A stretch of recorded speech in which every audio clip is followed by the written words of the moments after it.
We're ready. Okay.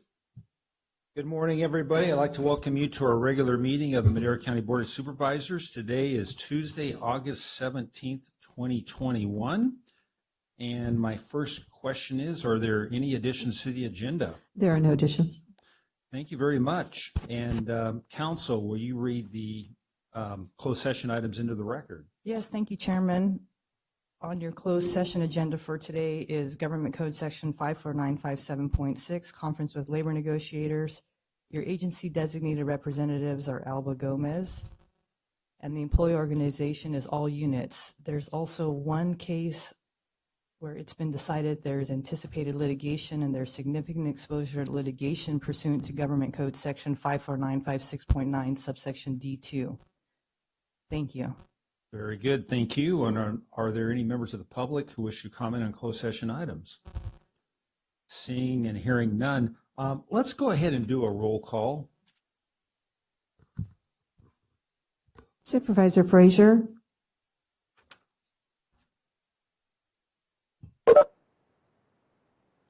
Is he on the web? We'll come back to him. Supervisor Gonzalez. Here. Supervisor Rogers. Yes. Supervisor Whaler. Here. Chairman Poitras. Yes. Yes, you're here, yes, no. It's just yes. Yes. Yes to all the above. Okay. And we're trying to make contact with Supervisor Frazier. Well, why don't we then go ahead and go into closed session as you're Yeah. attempting to make contact, because we're going to have to make contact with them in there. So, all right, very good. See you all soon.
We are ready.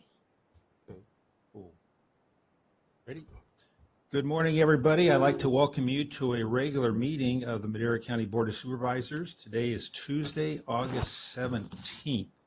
I'm going to ask our council to report out of closed session. Thank you, Chairman. There's no reportable action from your closed session. Okay, very good.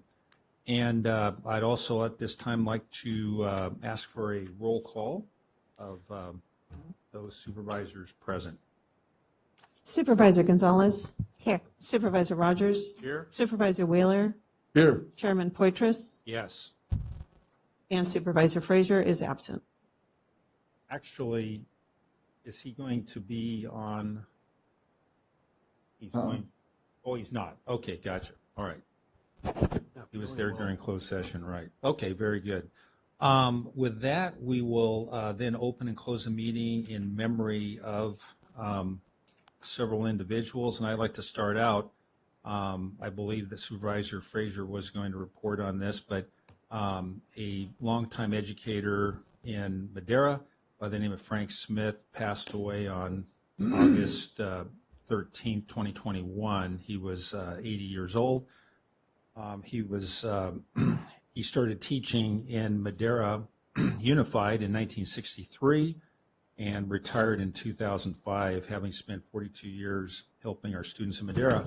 I had a chance to know Frank, and he was just a great guy. Anybody that knew Frank, I mean, he was the nicest guy in the world, and he was actually my wife's master teacher when she was doing her student teaching, and again, it's hard to lose somebody like Frank, so we'll remember him. Supervisor Wheeler. Yeah, thank you very much. Peter Kavanaugh, he lived in Oakhurst for probably 12, 15 years, and he just about a year and a half ago moved back east again where he was from, and he passed away this Friday, actually. And then this Dennis Crotty, he was, him and two other guys, they were Ventura policemen, and they retired and came up here and started Amtech well drilling probably 30 years ago. And when the recession hit, they lost it all, but he has been doing a lot of other things, security and stuff for the casino and things, and daughter and son, his son got killed on Highway 41. There's actually a sign if you see it coming up on the 4-lane.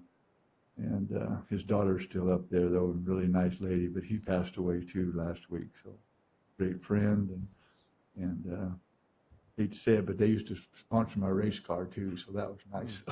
Yeah, They're absolutely. two great guys, both of them. Game. Well, fantastic. And Supervisor Rogers. Yeah, I'd like to just take this opportunity to thank this board for your prayers and your love during this trying time with my mom, who's suffering in the hospital right now with COVID. She's not expected to live, and very tough time to lose somebody you love and to go through that. And my heart goes out to anyone who experiences it. I've never experienced it like this. Greatest pain in my heart that I've ever had. But I want to honor my mother this morning. Well, I told myself I wasn't going to break down, but greatest friend I've ever had, and my greatest cheerleader in life. I want to honor her before she passes and just say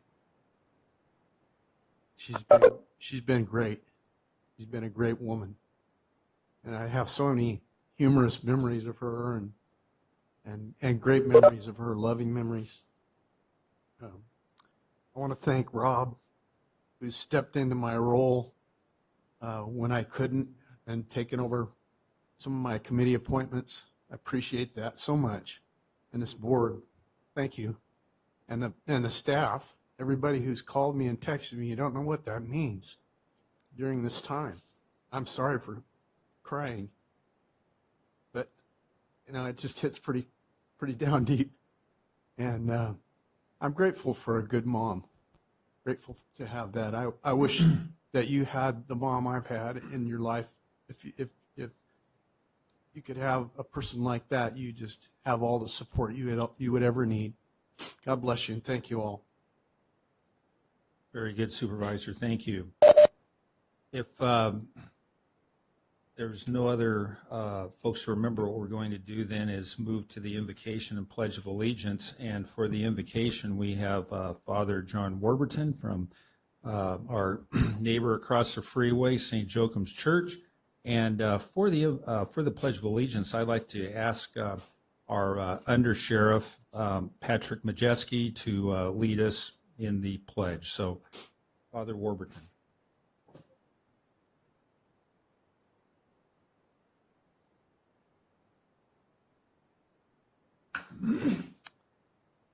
Heavenly Father, Lord Jesus, we thank you for creating and sustaining the whole universe. Last I heard, 46 billion light years across and still expanding. And we thank you for creating our earth and Madera County. We ask your blessing on our time together, make it profitable for our growth in wisdom, love, unity, and holiness. We ask your special blessing upon each of the supervisors, help them listen attentively, discern wisely, and make decisions, and provide leadership for justice and liberty for all. We ask this, Father and Jesus, with trust in your love, your goodness, your mercy, and your power, who live and reign forever and ever. Amen. Amen.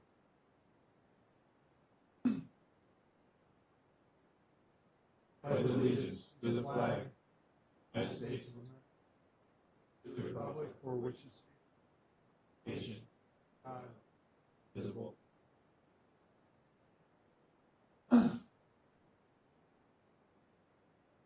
Okay, thank you very much. Let's move into public comment, and just as a reminder, the first 15 minutes of each regular session are set aside for members of the public to address the board on any matter under the jurisdiction of the board, but not appearing on the agenda. The board will not take action on any items presented under public comment. Speakers are limited to 3 minutes. Anyone addressing the board is asked to print their name clearly on the speaker sheet at the podium and state their name and county of residence for the record. Are there any members of the public who wish to provide public comment? Good morning, Supervisor Poitras and members of the board. Connie Moreno-Peraza, your Director of Behavioral Health Services. Good morning. Pastor Rogers, my prayers are with you and your family. Thank We're you very very sorry. much. Thank you. I'm very honored to introduce our two new division managers, Dr. Eric Rosen and Mr. Nick Avila. I'm very proud that I finally have my leadership team complete. I do have one more that I'll bring you probably next week, but I'm very proud and I wanted to introduce you to them. I have to thank HR publicly because with their help, I was able to hire them quickly or somebody would have snatched them from me. Oh. But thank you, HR. So you want to say just a few words to the good morning? Or? Morning, board. Thank you. Dr. Eric Rosen, Eric, very happy to be here, excited to be working in Madera. It's an exciting time to be working in the county behavioral health system that operates the Medi-Cal carve-out too. Next few years have a series of new allocations, responsibilities, and services that we'll be heading up. And among those is California Advancing and Innovating Medi-Cal, CalAIM for short. That initiative is designed to reduce some of the burdensomeness on providers and complexity in residents navigating our service. Our department's really looking forward to implementing that initiative and keeping you guys in the loop. Thank you so much. Yeah. Fantastic. Good morning, everyone. I just wanted to take a brief moment just to introduce myself.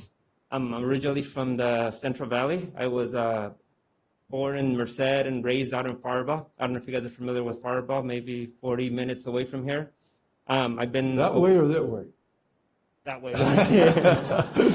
I've been away for 15 years. I'm excited to be back, Welcome back. to get back to my community.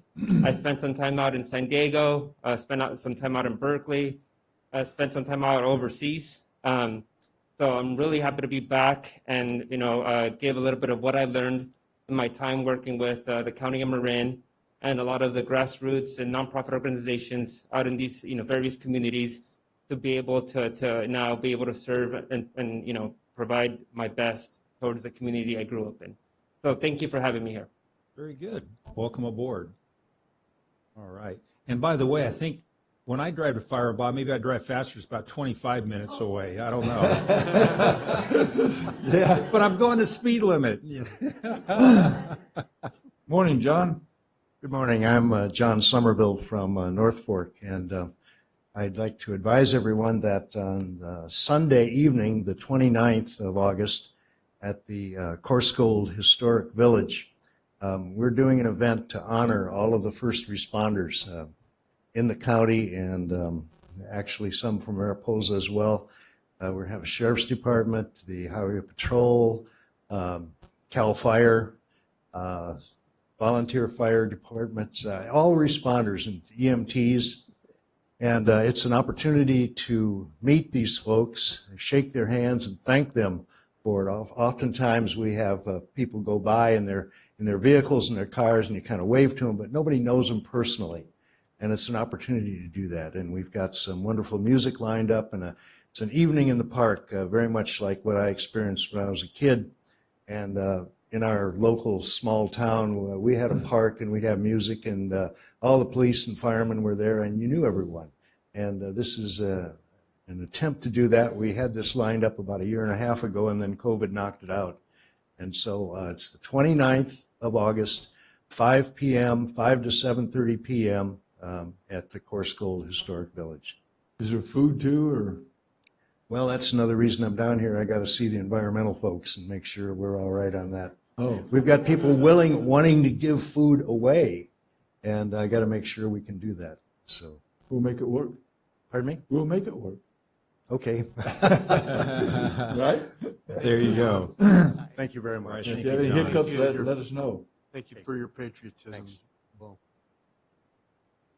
Are there any individuals in Webland who have any public comments? Not sure. Okay, very good. I had one, I forgot to push the button, buddy. Okay.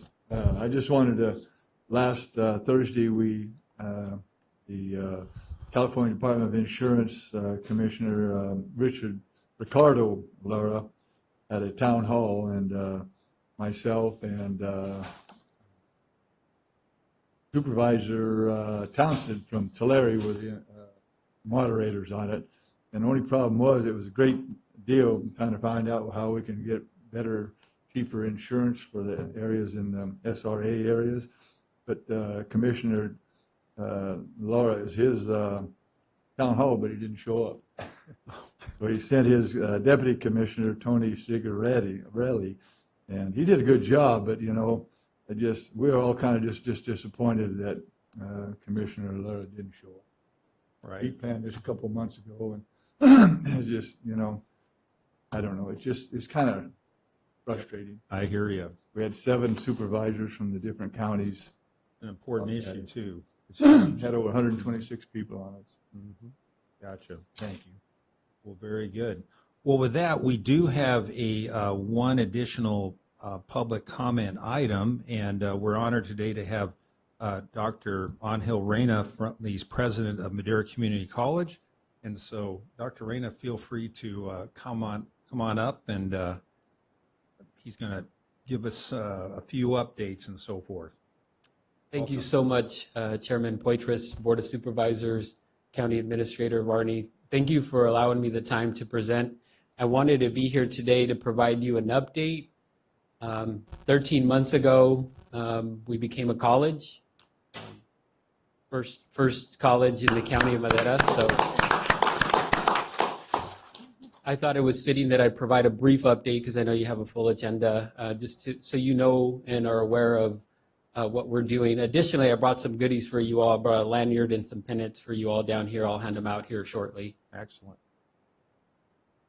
So I want to talk about some new programs. I don't know if you're able to see the screen or not, but hopefully they'll project. I'm going to talk about new programs. We have construction going on our campus in Madera and also in Oakhurst. We have new signage as a result of becoming a college. And then I'll just share a little bit about what's going on this fall. We started our semester August 9th. So there it is. It's up there now. So we have a few programs that I want to highlight that we're starting. Industrial maintenance technology, that's kicking off this fall. Additionally, social work and human services. We're already partnering with the county on that program. Some of our folks and your folks have already met to discuss partnership. But the third one I want to highlight, it's actually a new program. It's competency-based education. I don't know if many of you have heard of it, but it's a new way to provide, well, not a new way, but at least for community colleges to provide instruction. It no longer requires seat time. It's more of what's your prior knowledge, and it allows you to move quicker through a program, so you're no longer have to sit through 18 weeks to prove that you know Business 101 if you've had your own business for 20 years, right? We want to make sure and honor and respect people's prior experience. We were one of 8 colleges in the state of California to be selected for this pilot. It will take about 4 years for us to develop, and we're focusing in on business administration. So more information to come, but the great thing about this is that students will move at their own pace to complete their degree. We're also working with UC Merced, Cal State Fresno State, and some privates on articulation to transfer this to a 4-year degree. So it won't be a dead-end degree. It will continue to a 4-year as well. We're also looking at truck driving, hospitality and tourism, and culinary arts for our Oakhurst campus. As you'll see, we have a new facility that's hopefully going to break ground later this semester. It's at DSA, so it's all pending, right, in terms of timeline. Push them, push them. Yes. So I just wanted to highlight some of those things we're working on as a new college. We want to make sure that we can provide the services that our community needs.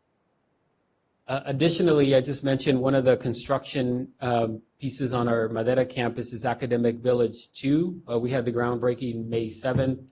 Supervisor Frazier attended and also participated during that event.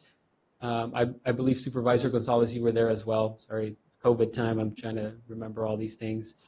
And we had the groundbreaking. We're tentatively about a year away from this being completed. It's a 35,000 square foot facility. It's going to round out our campus. It's in essence in the corner of Ave 12 and Road 30, kind of in that general area where the pump station is at. And as you can see, we're going to move in our nursing program, engineering, criminology, library, office spaces. And here's just a rendering of what that building is going to look like. 2 stories, a library on the bottom, office spaces on top, along with classrooms as well.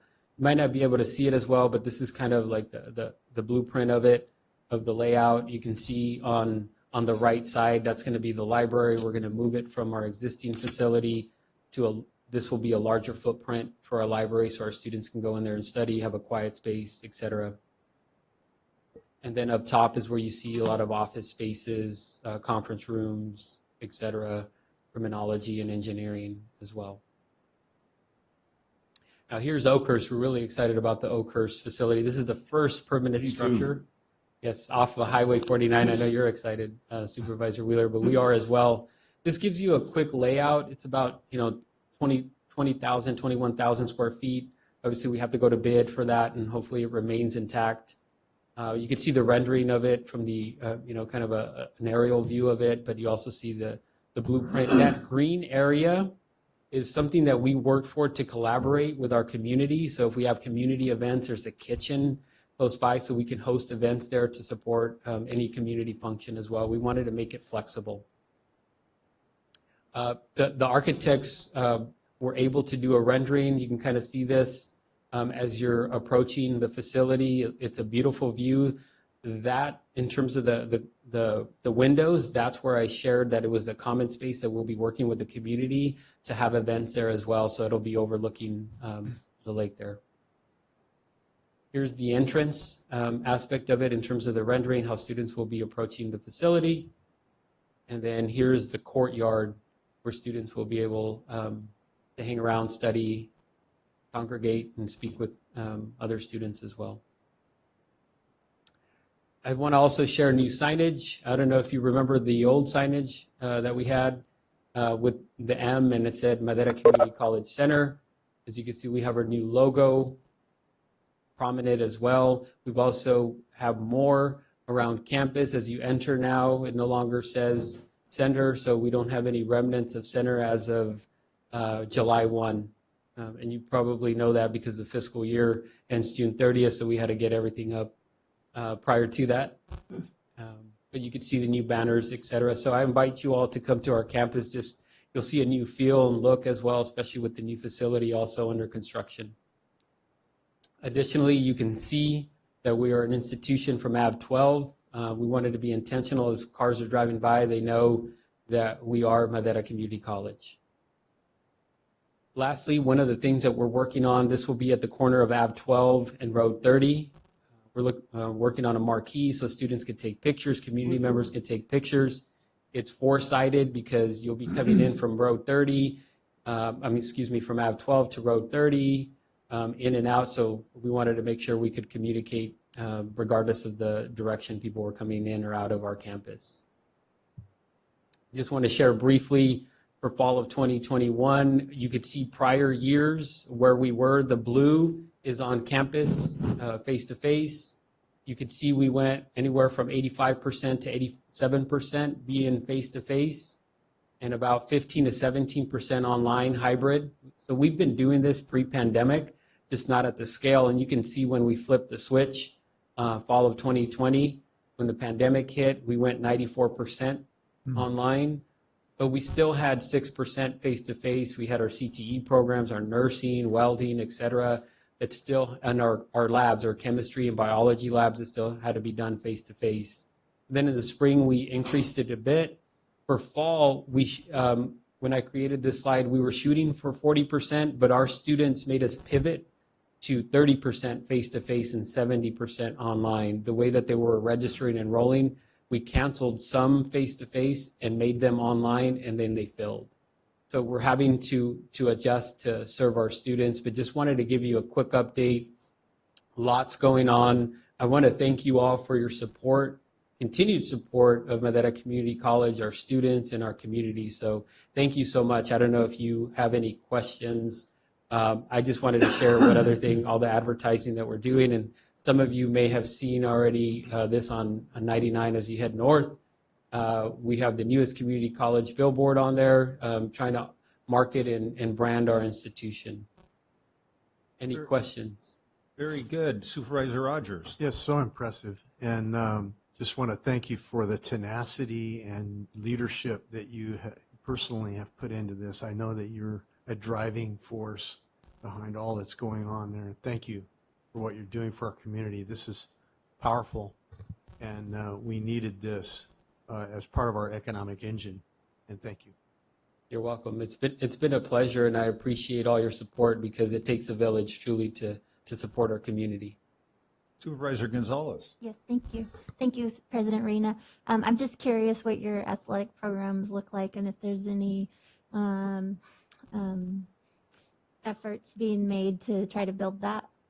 Yeah, so a great question. So pre-pandemic, we had the idea if we became a college sometime in the summer, fall of 2021, 2020, excuse me, which we did, that we would try to shoot for athletics in fall of 2022. But as you all know, with COVID, that put a wrinkle on any type of athletics. Right now, we're investigating that. We don't know yet whether we will or will not for fall of 2022 or beyond. Ideally, I would like to have athletics on our campus because it's one of the things that when we became a college, two things that we could do. We could offer our own degrees. Previous, it was under Reedley College. Two, we could offer athletics, and my hope is that we could head in that direction, but we need to pursue it a little more. Thank you very much. Very good. Thank you, Dr. Reina. And a great presentation, and anything that, however we can support you and the efforts of Madera Community College, we're there for you. So. Thank you so much. If you all ever want a tour, feel free to reach out. Like I said, I'll leave some of the stuff for you guys here for later. Thanks again for your time. Very good. Thank you. Beautiful campus. If there's no other public comment, we will now move into the consent calendar. Are there any items on the consent calendar a supervisor would like to have pulled for further discussion? Yes, Supervisor Wheeler. Item G, K, N, P, and X. Okay, let's go to item G.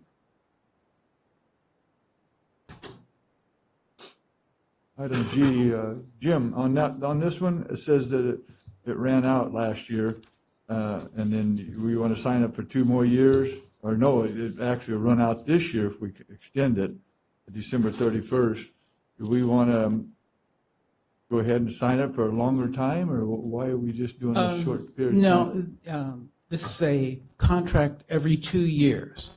And in the past, the consultant has been able to do the work that we can use for the financial statements for 2 years. They've been able to do it within a few months. Right. Now, a new requirement came in from the Governmental Accounting Standards Board that requires them to do a portion of their work every year. So we didn't anticipate this extra time that would be needed to complete, because the information to do the work in the second year is not available until after the end of the And the financial. contractor run out. Right, so it ran Okay. out, so we just need, when we have budget, the budget's still there, it's a maximum 20,000, and we've only expended 16, a little over 16, You know, and we anticipate this to cost another $1,500 maximum, so we just need the next couple months for them, they will complete the work in the next couple months. So you don't think we should go ahead and try to extend it for the next cycle? I don't really think it's necessary, no. Okay. It should be all wrapped up in the next couple months. Okay. Very Okay. good. Thank you. Mhm. Item K. I want to do that next, but what I wanted to say is, on E, I just wanted to thank our animal services, for doing that chipping. I didn't pull those, I just wanted to thank them because they've already done 200 since June on this $3,000 grant, so I just wanted to thank them. And then on the same thing for the animal service on item F, I think that's a really great idea. I actually wrote down absolutely, because, when you get that many animals in there, it's not healthy. Okay, sorry. I just wanted to add that to it. Item K, property.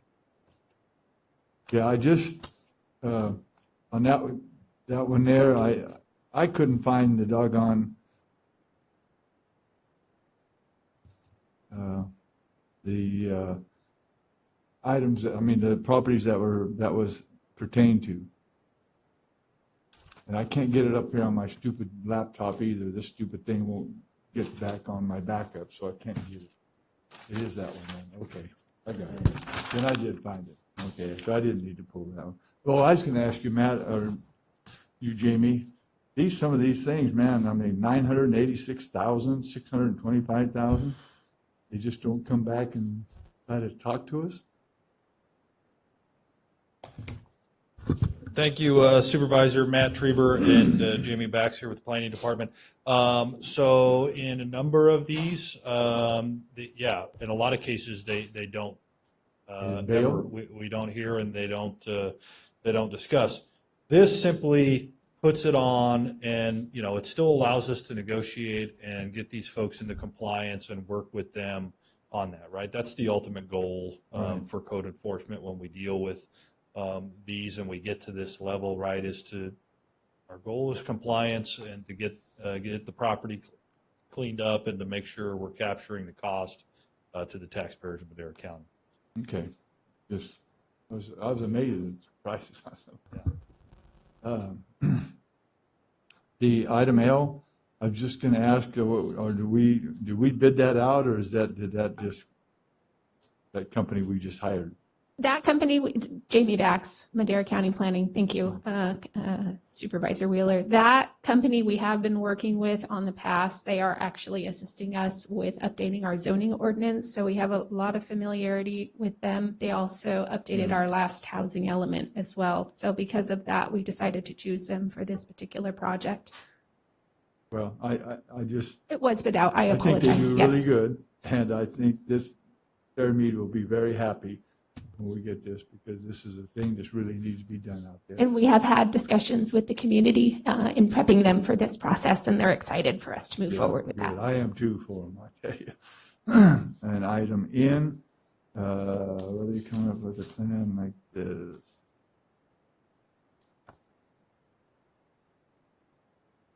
Oh, I got this. I brought it last time. I brought it again. Plan from Mariposa So is this what they're gonna come up with, something like this, that we can actually advertise and show people? Yes, we actually have posted everything on our webpage now. We have a webpage dedicated to redistricting now, and I'm working closely now with the clerk of the board. They're excited to be getting this information from us and with our consultants. So yes, we're definitely moving in that direction. Our first hearing is next month, and our website will be updated with that as well. Could we make something like this? Yes, Put it in the actually, Western the Post first Gazette notice and the other notices will definitely be notified in the paper. We're actually working on that now, and we'll be sending those out for publication in the local papers I as keep getting well. asked from people, when are we gonna redistrict and do all that, and how they're gonna change all that, and I have no idea. There's people interested in that, it's really weird. And I can definitely send out the link with all of the information on our webpage. Thank you. Thank you. Jamie, can I add something? We, our office has been looking for locations as well to do some of those outreach meetings. The problem we're finding is that some of the facilities, especially at the school and the city, are not available because of this Delta variant. So we are having some trouble locking in some locations, just for the record. Thank you. But we are. Mhm. Beautiful. Okay. Thank you. On item P, will this create any rooms for the homeless? That's all I'm asking. There's $100,000 that says navigation center and emergency shelters. Where? I wrote where. That's what's in the backup, which I can't find on this stupid thing right now. So there you go, Tristan. How are you? Say your name. And Tristan Champ, Madera County Administration Grant Services Manager. Our intent with the HAP2 funding is to be more service oriented, and so we won't be doing any actual construction with it, and that's going to be coming through some other funding that's currently pending. So for the rapid rehousing funding is going to be basically funding the services that the caseworkers that we would hire under the first option. That's basically funding the services that they're going to That's be the providing. 19,000. Yeah. Then what's the 100,000? New navigation centers, emergency shelters. Yeah, that's going to be under that funding. We're going to be There's Maddie. Maybe she can explain it. yeah, I think. Thank you, Maddie. I know I Supervisors. I just keep worrying about, we keep getting this money and we keep, putting these things out, and I haven't seen no rooms available. So Supervisor, for the HAPS rounds, we have HAP Round 1, and now we're applying for HAP Round 2. What we're going to utilize HAP Round 2 for, the majority, is for a caseworker to support the respite center, which is an expansion of the Madera Rescue Mission. And So that's a navigation center? that it's part of the navigation. Our help center that CAPMC oversees is the county navigation center. It's just not, a navigation center usually has housing on the same site. Right. We do not have that So what does capacity right now. emergency shelters mean? Emergency shelter is the mission. It's a day mission, but we're trying to create a respite center so those individuals that are released from the hospital can have a place to stay. We're utilizing HAP Round and we're utilizing ESG funding. After that, we have a triage center that we want to expand at the Madera Rescue Mission. So the HAP Round 2 is to support staffing to get the homeless document ready and into housing. Then we can go for more money to get the housing then, or? Yes, there will be more. have There's to a take HAP this Round step 3 first? that's coming down, but we had to get this application in.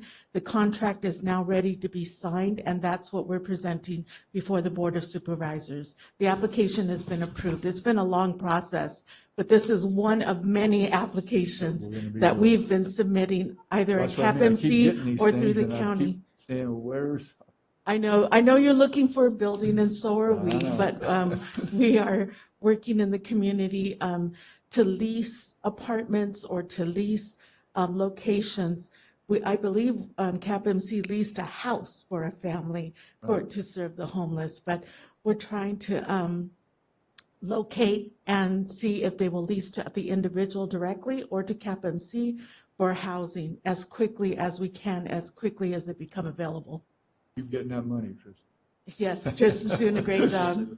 Supervisor, I'd just like to add on to that. We do have monthly meetings, our Homeless Alliance.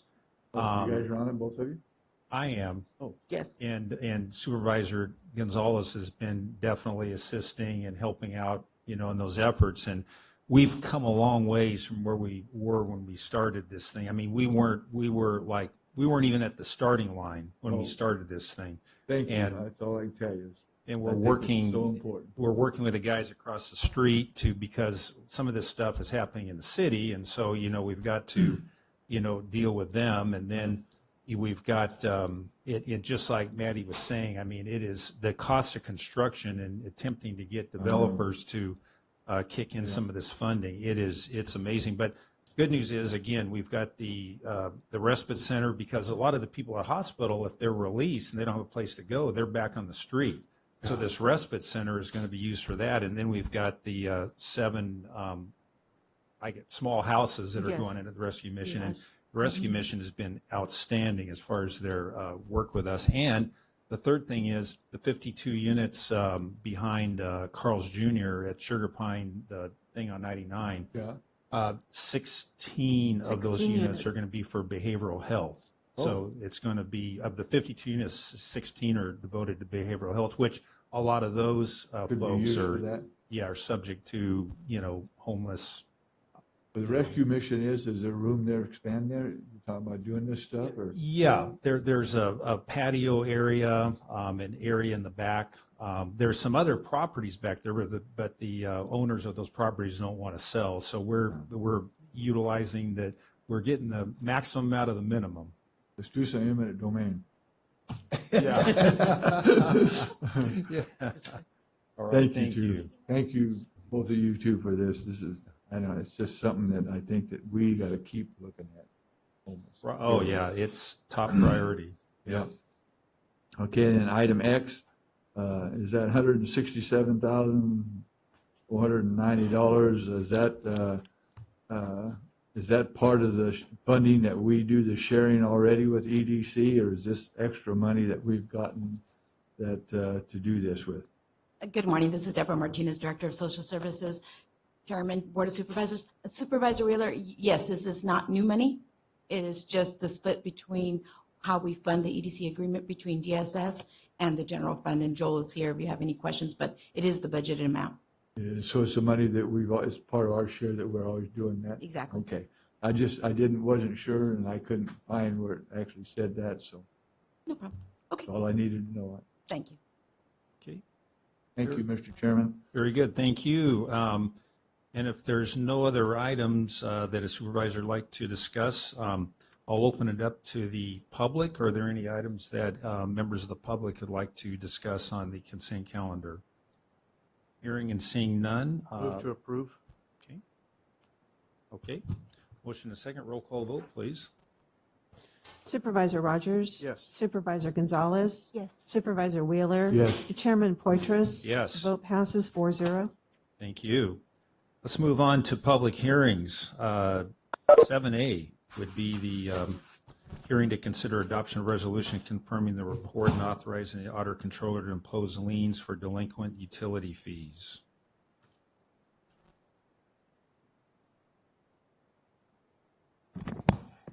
Good morning, Mr. Chairman, members of the board. Andrea Soldati, Deputy Director with Public Works.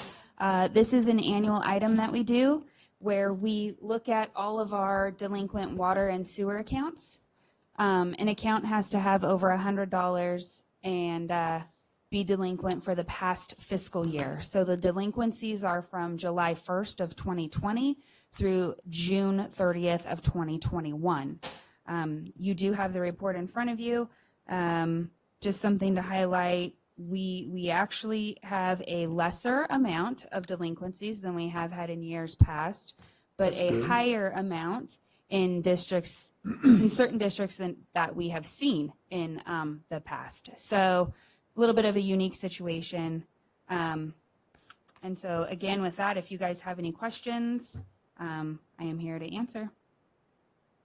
Very good. Are there any questions from one of I my just think colleagues? the public should know, Mr. Chairman, that the total amount of delinquency is $402,000, so it's not like this is a couple bucks. So I think when we do announce this, I think sometimes the people forget about it, and then all of a sudden their names on it, they will come in and pay, so hopefully.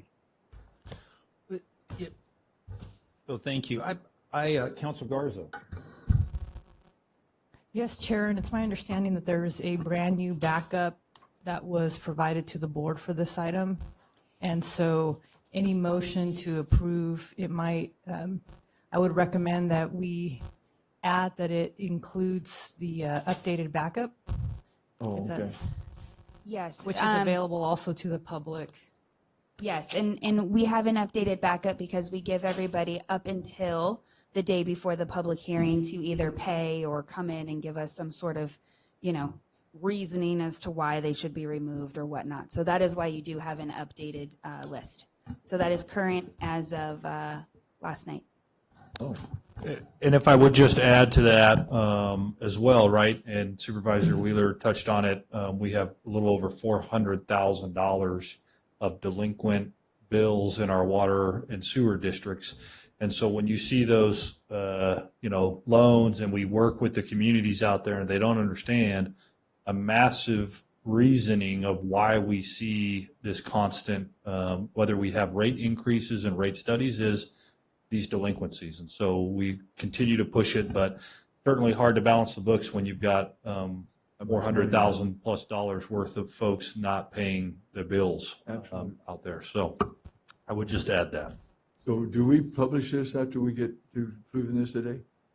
It would be attached to, when we record those liens against the property. So that is done, and obviously this is a public action and a public hearing. Notice? So Everyone on the list, all the property owners on the list have received a formal notice stating that they needed to either be at the public hearing or pay the delinquent balance. I have a question. What do other jurisdictions do, whether it be municipality, city, whatever, what are some of the actions they would take if they had past due accounts that amounted to this, or, because I see, you've got 1 month, 2 months, 3 months, and then there's a lot that are in the plus 4 months category. I mean, what are some options?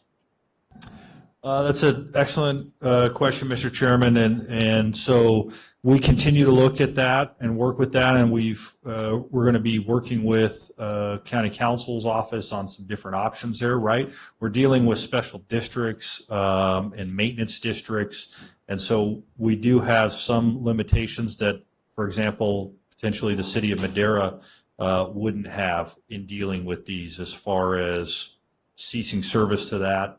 That becomes a legal issue, and one that to date I don't think we have a good solution that would allow for the removal of service from these within our county service areas and our maintenance districts. So to some degree our hands are tied from what when you have the city jurisdictions and enterprise funds and those things available. But it's a good point, and we definitely need to be looking at that and different options that we may have to try to get these folks into compliance beyond just simply recording the liens and attaching it to tax bills and doing those things. So. Yeah, it's amazing what happens when somebody gets their water turned off, how Yeah, quickly they come up with the money, Or their sewer. Yeah, exactly. Whoops, something's backing up here. Right. I mean, it's incredible. I mean, a lot of times, I mean, if there's no, if there's no penalty, right, it's just not going to happen. So sorry to interrupt. So that's, anyway, so that's my 2 cents, and I'd love to see us continue to push that to see, or create some kind of, if it's possible, to, make Turn it something more, off. make it more punitive for people who aren't paying their bills. I think Regina's got a Yes, counsel.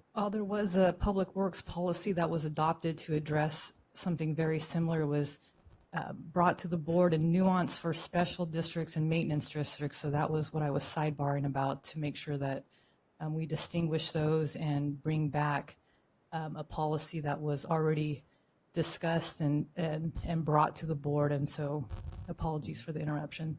Just making sure we had a good answer formulated. Good. Okay. Super. Yeah, that's just unacceptable. And you know that there's many, many people on this list that can pay. I mean, I think there'd be some people would make a case, well, they can't afford it. But I mean, you can't tell me that page after page after page, there's not people that are taking advantage of the situation. So, and because they're taking advantage of the situation, they're taking advantage of county residents who pay their bills, and because we're having to take loans from the general fund to fund these special districts. For those of you out there who maybe aren't aware of that, your general fund tax dollars are going to help, they're not given to the special districts, but they're being loaned to the special districts, and we're looking to get paid back. Absolutely, and I would just offer one clarification. Those loans that the districts have received are not from the general fund, but they are, from different road funds and those things. So they're certainly impacting their neighbors and the system's health as a whole. So that's even better. Road funds. Nothing is good. Yeah, that's exactly. Regardless of general funds, road funds, it's the people on this list are helping us in that regard. So thank you. Any other questions? If not, are there any members of the public? This is a hearing. Any members of the public wish to comment on this particular item?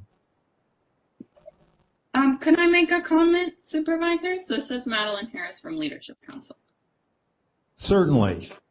Okay, good morning.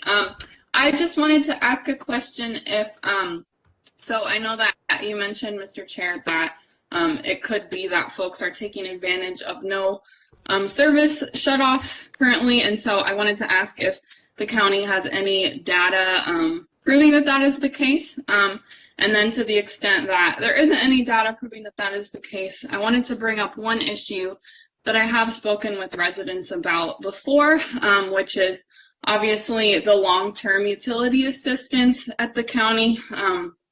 Seems like it goes through the LIHEAP program, which does exclude undocumented residents. And so I wanted to ask if there's any way that we can work together with the county and CAPMC towards solutions and funding sources long-term that would not exclude undocumented residents, because I'm sure that CAPMC would love to be able to expand their long-term utility assistance to folks, regardless of immigration status.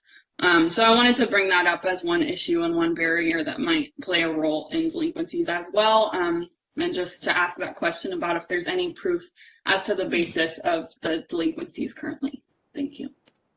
Okay, We wouldn't thank even you. know that, would we? Any other public comments? Hearing and seeing none. I move to approve the resolution and incorporate most recent documents from this. Second. We have a motion and a second. Roll call vote, please. Supervisor Rogers? Yes. Supervisor Wheeler? Yes. Supervisor Gonzalez? Yes. Chairman Poitras? Yes. Vote passes 4-0. Okay, thank you. Thank you. Let's move on to item 8A. This would be a presentation and update on Madera County Groundwater Sustainability Agency's rate study. Stephanie. Thank you, Mr. Chairman. Stephanie Agneson, Director of Water and Natural Resources. I'm here with Mike Linden, Deputy County Counsel, and then on WebEx we have Jim Armstrong from Raftellus and Kevin Kostick from Raftellus. Kevin and I are going to share the presentation, so I just want to make sure his audio is working. Good morning. Sounds like it. Yep, sounds good. Let me just get the presentation up and we'll get started.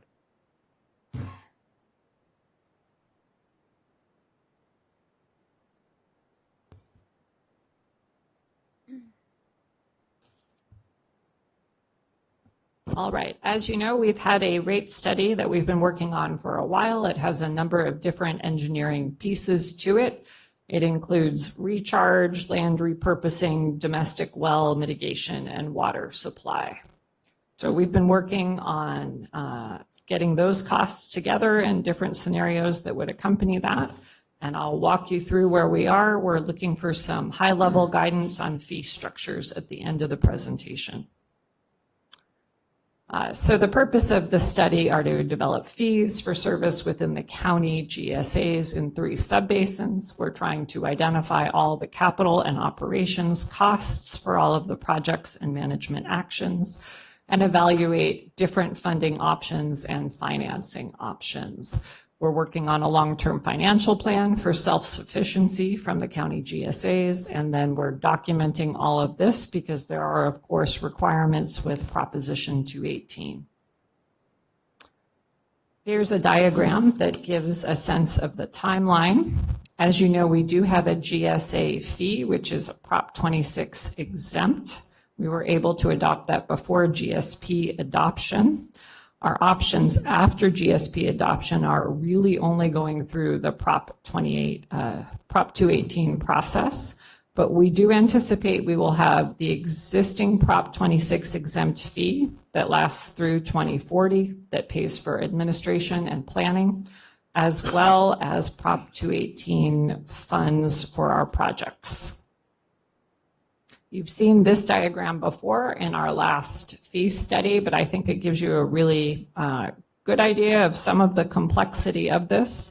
Counties were, of course, made responsible for undistricted land. We cover 2 full subbasins and part of one other in the Delta Mendota.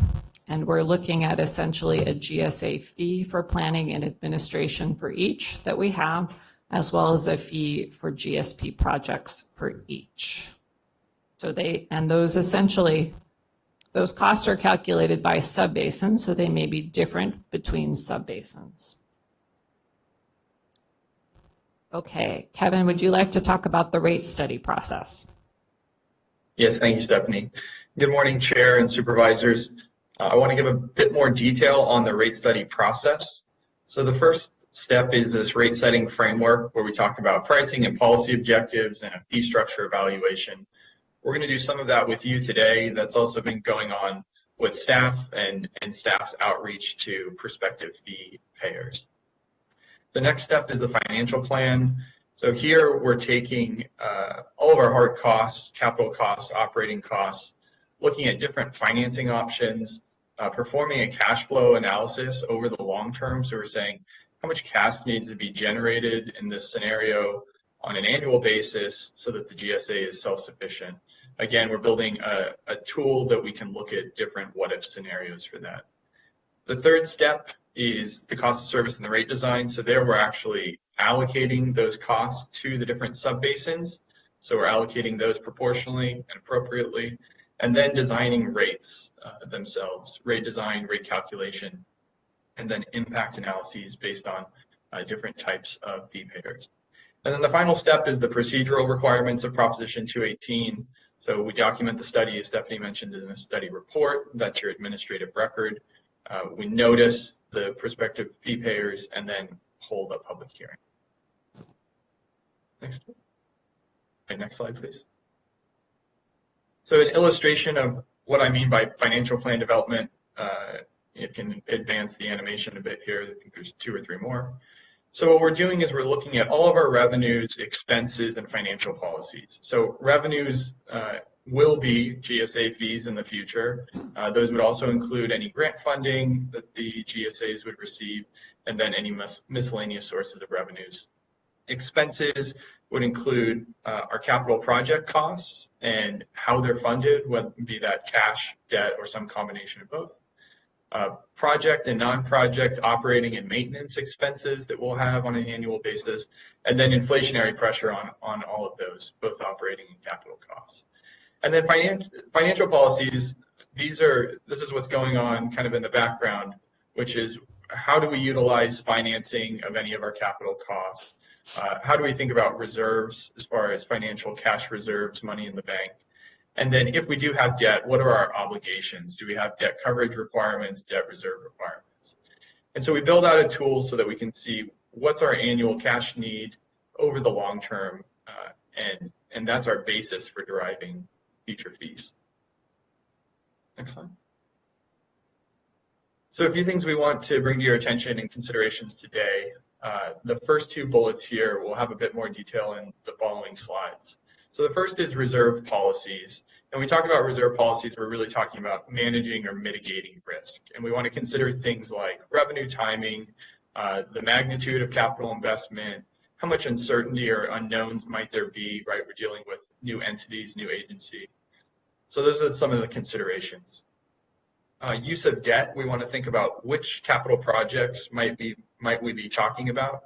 What portion of those projects are we talking about? The total project cost or some portion? Would any borrowings be taxable or non-taxable? Any reserve requirements, and how does that all impact cash flow? And these are discussions we're having with the county's advisors right now as far as what those debt structuring and terms might look like. And then the last bullet is this idea of self-sufficiency. So the GSAs are obviously new entities. We don't have existing revenue sources, but we have these very significant upcoming capital and operating costs. And so what we want to do is minimize any impact or use to the county general fund in loans, but we also have to assess, creditworthiness with the bond market and how we actually generate cash and proceeds for carrying out capital project costs. Next slide. So we go a little bit more into the financial reserves. Again, when we talk about financial reserves, we're talking about trying to manage and mitigate risk. We've got three buckets here: operating reserve, capital reserve, and debt service reserve. This is our initial recommendation. An operating reserve of 1 year of our annual operating needs. So the GSA is only going to be receiving revenues twice per year.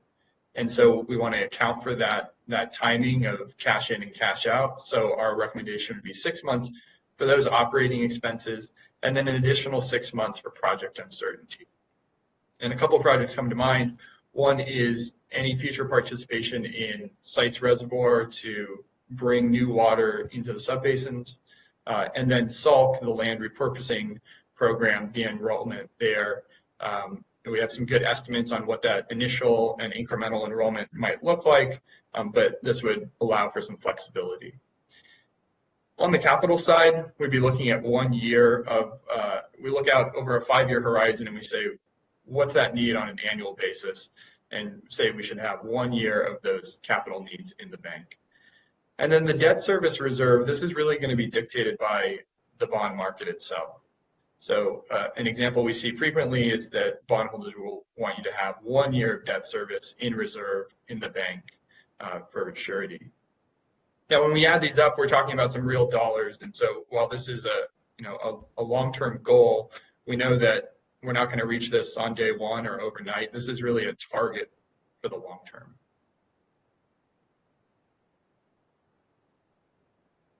Then we want to talk a little bit more about debt-funded capital. And I'm actually going to start at the bottom where it says recommendation is to utilize debt to finance the recharge projects. So there are really 4 main projects for the GSA. We have domestic well mitigation, we have SALC, the land repurposing project, we have water supply importation, and then the last one is the recharge projects. And those first 3, they have fairly level annual payments over the long term.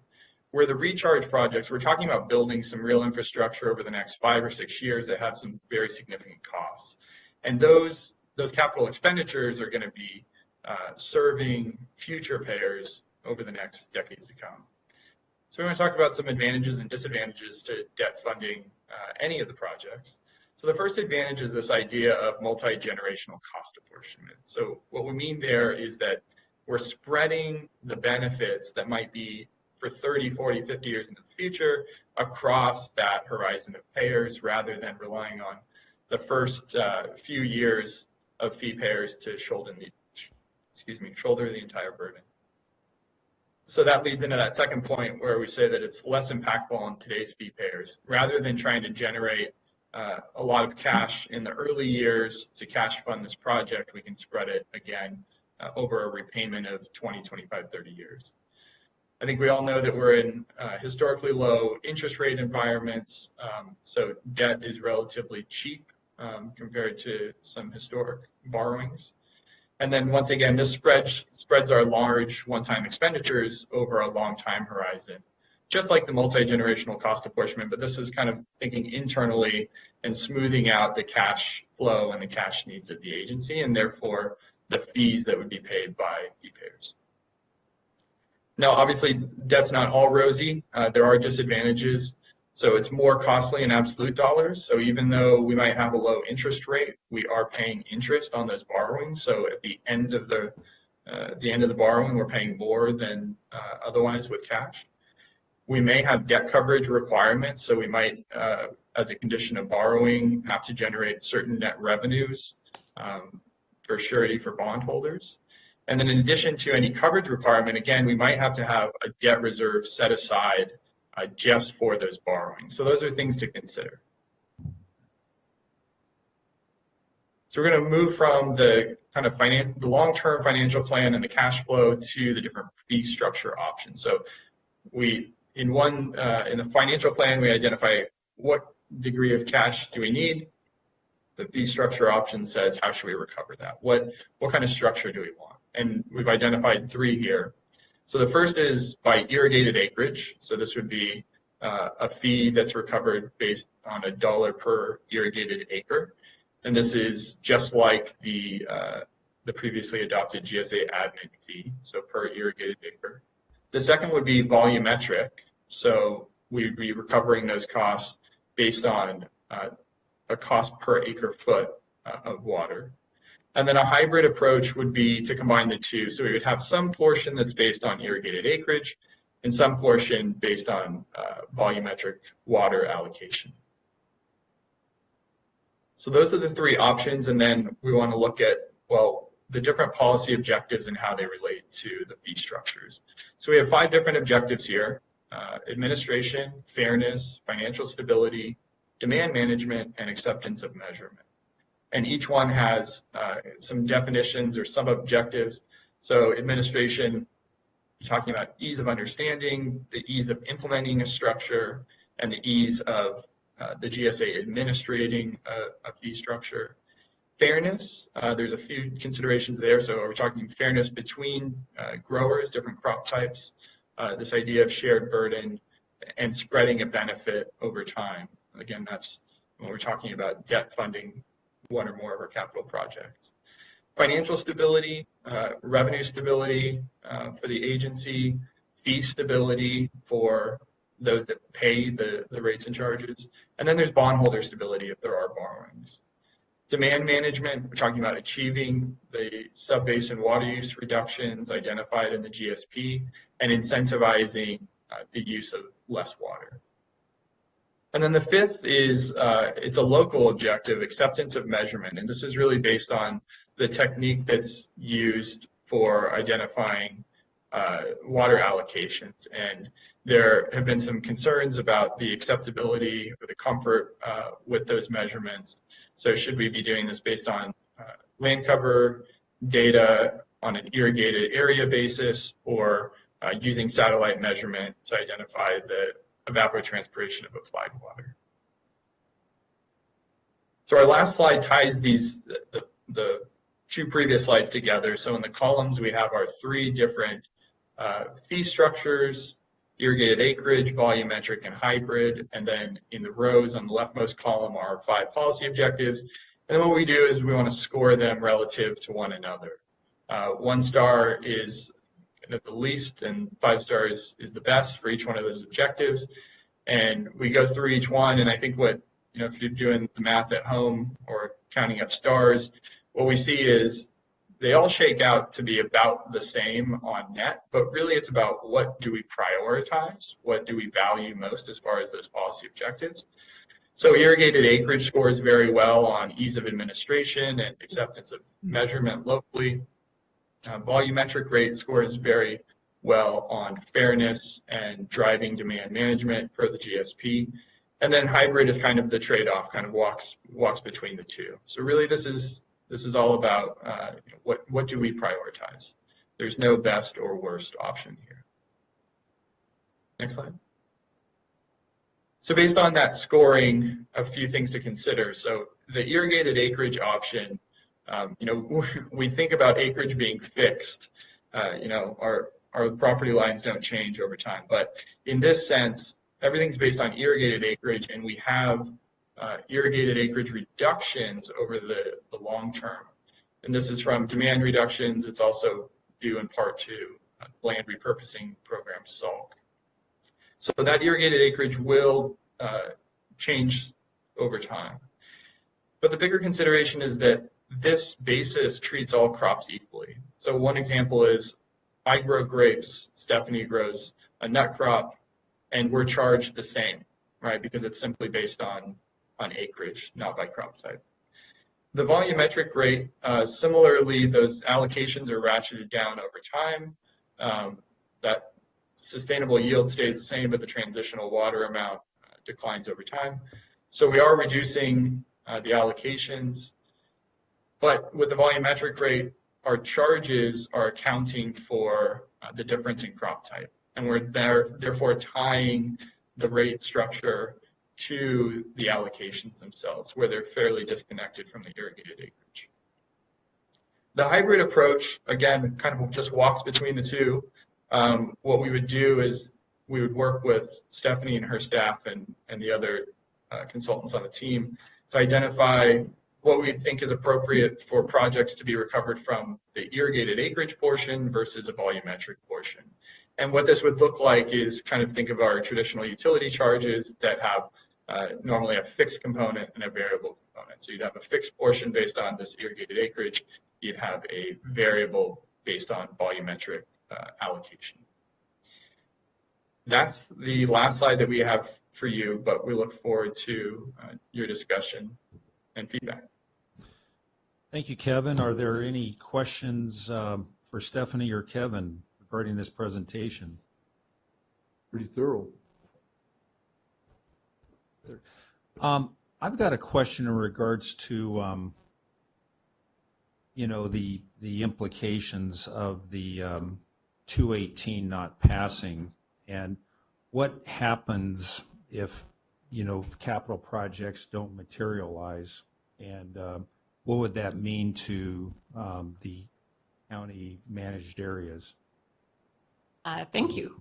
So that's a good question. Essentially, we would have some tools that would be taken away from us. That would be no new water. We would be reliant on grants to get things done. And you are familiar with our flood control agency, which is really good at grants, but we wish it could be better in terms of flood control. So we would have to ratchet up the allocation because we wouldn't be bringing in additional water supplies, and we would essentially be an allocation management agency plus grants when available to do recharge or land retirement. So what would happen is the glide path that's been established was made with the assumption of some of these projects happening and materializing and providing some recharge or whatever, but without those projects, we would have to actually ramp up or actually ramp down the glide path, or make it so it would be more of a free fall rather than a glide path in order to get us into a measure of sustainability. Yes, essentially, if the 218 fails, you don't get to bring in new water to this degree, and it would accelerate demand reduction. Okay, excellent. Thank you. Supervisor Rogers. Yeah, I was just going to emphasize that this, which you pointed out so eloquently, this entire program is based on these projects that will allow us to recharge. I'm going to quote from 4 professors that were at the snow study in Mammoth, and I delivered that information to you, but they said headwaters to groundwater. is what will save us. Headwaters to groundwater. We've got to get, that's the best storage there is. And it is the only way that this is going to happen. And the only way to do that is through groundwater recharge projects, enlarged delivery systems that allow us to move water rapidly and in such a volume that we can keep up with the massive flow when you have 10,000 cubic feet per second leaving Bryant Dam. To capture that, you have to have a system capable of taking that much water in, or you know, a portion of that that would help our groundwater situation.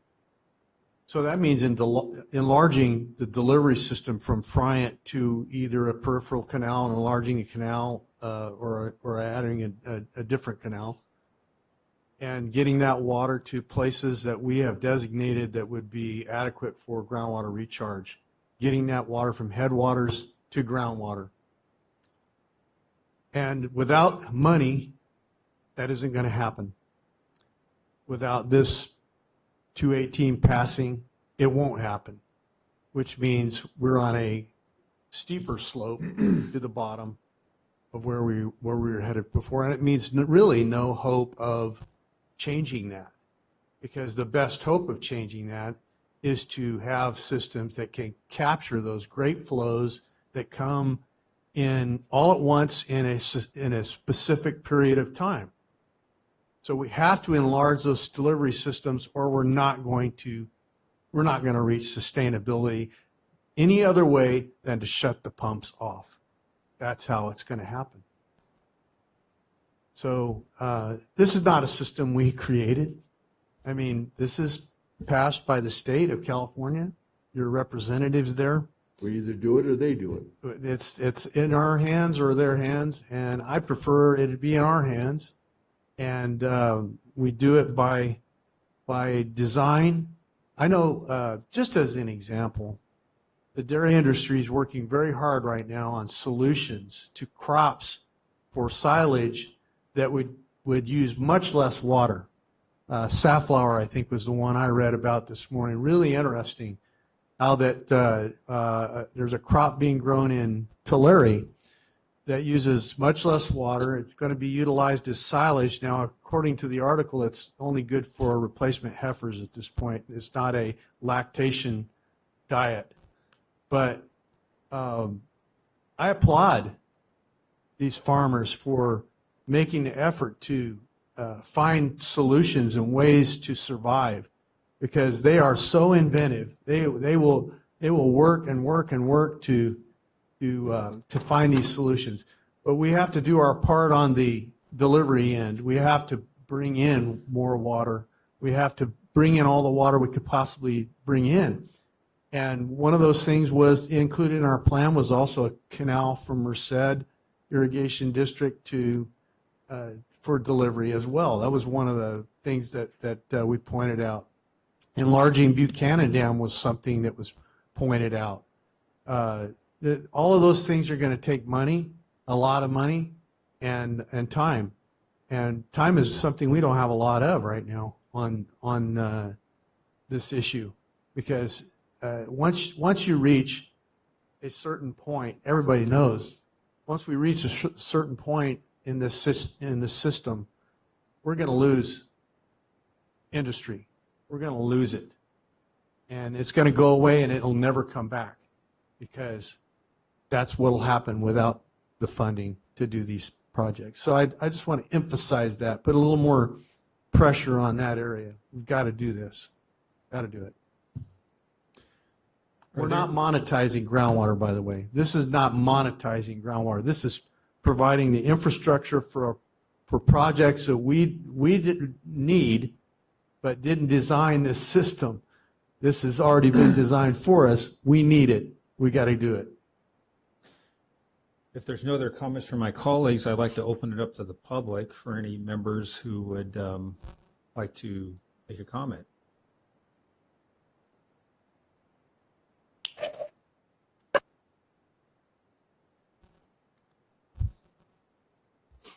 Good afternoon, or good morning still. Norman Allender, Fagundus Dairies and Farms. A part of this discussion and the next discussion is about irrigated lands and how much irrigated lands come into these things. In June 8th, we gave a list of APNs that we believe are irrigated. When I thank staff, they gave us a reply to that, and there was some changes to that. We believe there's some further reconciliation of that list, so we want to be on the record today and confirm what we've discussed previously is that time frame hasn't closed. I believe it's got to be enrolled by December. We got this last Thursday. We went through it, and again, it was definitely moved in the right direction, and thanks to the staff for that. We just want to confirm on the record that we can still provide documentation and records to reconcile the list of what is irrigated, not irrigated, and going back to the timeframes that are set forward in 8B. And, I know this relates to both of them a little bit. So just want to put that on the record and then thank staff for that, and we will be following up with some more records with staff. Thank you. Thank you, Very Norm. good. Thank you.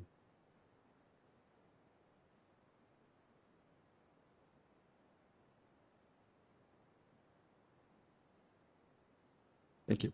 Sorry. Tom Coleman, representing Madera Ag Water Association.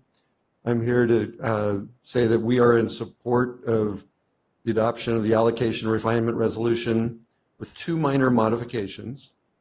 One of them is that we believe that should not limit carryover water to 50% because we don't think it's necessary, and carryover will essentially reduce overdraft for now. If it needs to be changed in the future for whatever reason, we would entertain that at that time.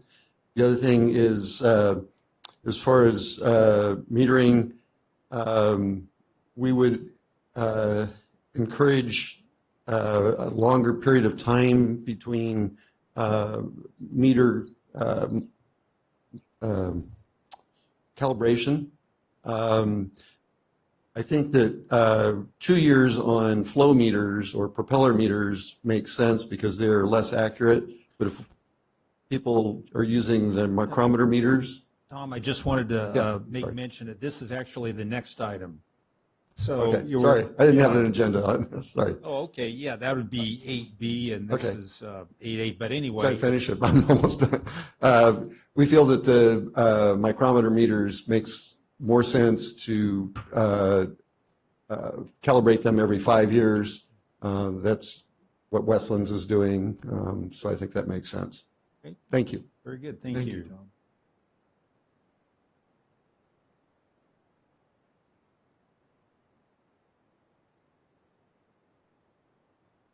Can't hear you, Yigal. Good morning. There you go. Igal Trevach, representing SIMQ. It's a nonprofit, Southeast Madera County United. I just wanted to make a comment based on David's concern. One of the things that we have been working on through SIMQ and the RWMG process is applying for grants. One of the grants that we have applied for that I believe is related to Prop, what is it? I think, I'm not sure if I think it was one. Prop 1. Prop 1. Yeah. We requested $1 million for installing recharge wells, dry wells, throughout the county. Basically, $1 million with 25% matching funds will potentially produce 200 recharge wells that can be put throughout the county. And why do we need those wells? We ran a test, and Provost and Pritchard Engineering came out with a report showing that we are capable of infusing water, recharging water to the tune of 650 gallons a minute. What that proves, it proves the fact that you can now use the existing elements that we have through Chowchilla, Madera Irrigation. The infrastructure is already there. All we need to do is install these wells when you've got the 215 water coming through. So a lot of those great flows don't just go by us, but can actually be put into the ground quickly, very quickly. And you don't need large basins. All you need is a small basin with a couple of these kind of wells in order to be able to sink a lot of that water quickly. So one of the things that I would like to ask the supervisors is for you to literally give us a letter of support that we may be able to move that project ahead so all of us can benefit from it. Thank you. Thank you. Thank you, Eagle. Are there any other members of the public who have any comments regarding this item? If not, this was a presentation. Yes. I'm sorry to cut you off. I wanted to make a comment as well. I don't know if now's a good time. Go ahead and identify yourself. Now's a good time. Thank you so much. This is Madeline Harris from Leadership Council for Justice and Accountability again. I wanted to comment in support of the volumetric rate approach because we feel that this is the approach that makes the most sense to curb groundwater overpumping and to put the allocations into effectiveness for the purpose of enforcement. And I also wanted to bring up that another component of the volumetric rate approach that would be a real asset in terms of the county's goals would be that I know that the county has mentioned before that one of the long-term goals for Sigma implementation should be to ensure that Madera County is still a place where agriculture can thrive. And going with the volumetric rate approach would put the county in the best position for that because it would take into account that while there are some crops that are too water intensive to be sustainable for agriculture here in Madera County, that there are other crops that could be sustainable if they're less water intensive and if sustainable agricultural practices are utilized. So I wanted to, to some degree echo Supervisor Rogers' comments to that end. And I think that pursuing the volumetric rate approach would be a great way to achieve that. And then the other thing that I wanted to comment is that I don't know if this was touched on in the presentation, but another component of the fairness of the volumetric rate approach is that then those who are overpumping the most would also be contributing towards domestic well mitigation at a larger rate. So I think that's another, equity and fairness component that is a real asset to that approach as well. So thank you. Okay, thank you. Are there any other members of the public, either in-house or on the web, that wish to comment? Nope. Okay, well, very good. Thank you, Stephanie. And now we'll move on to item 8B. Quick question. Yes. Sorry. Moving ahead, Kevin will need to model one of those rates or two of those rates or three of those rates. It didn't seem like there was a ton of feedback in one direction or another, other than maybe some volumetric. Mr. Chair? Yes. I'm going to say at this point, I would like to see all three. Okay. All right. Thank you. Thank you. Sorry to interrupt. Thank you. Okay, very good. Now moving on to item 8B, discussion and consideration of adopt resolution establishing groundwater allocation refinements. Stephanie Agneson, Director of Water and Natural Resources, again with a presentation that summarizes some refinements and a resolution in front of you. Let me just switch out the presentation.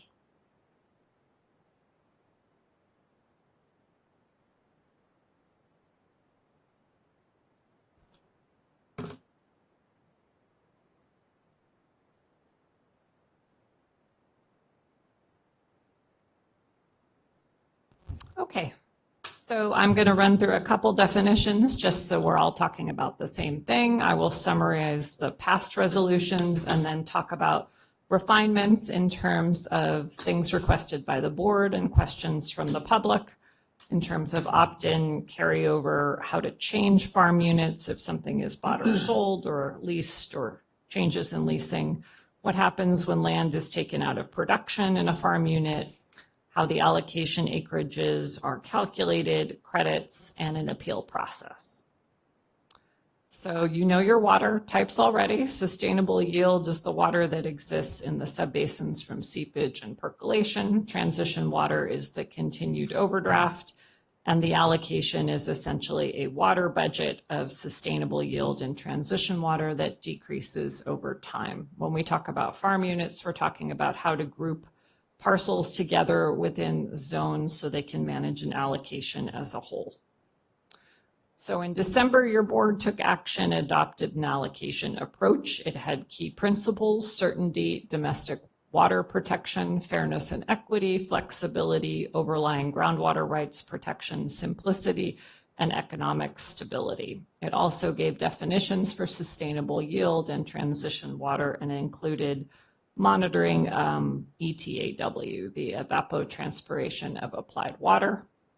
In June, just 2 months ago, we had allocations of sustainable yield and transition water to the county GSA within the Madera, Chowchilla, and Delta Mendota subbasins over a 5-year period. We used the 2020 ETAW to determine the baseline, and we set eligibility limits for transitional water access to lands irrigated as of June 8th, or as recently as January 1st, 2015. That would give people who took acres out of production because of SGMA the chance to put those acres within a farm unit and get credit for that.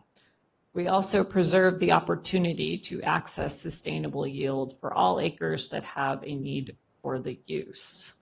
So the refinements in today's resolution include an opt-in process for sustainable yield and transition water. So in the fall, parcels that are assessed a GSA admin fee will receive an allocation of sustainable yield and transition water. So that's what Mr. Allender was alluding to in terms of whether or not you're assessed a fee and on our irrigated acreage list. In the fall, parcels that want to opt in for sustainable yield only can demonstrate that they will put water to reasonable and beneficial use on the parcel itself and on a specific part of the parcel. The allocation refinement in terms of carryover, which we're suggesting, is that you can bring water over from year to year. It's the difference between your actual measured use and the allocation. We'll assume that you're using sustainable water first, and you have to pay for all fees associated with sustainable yield and transition water for the year and the year itself.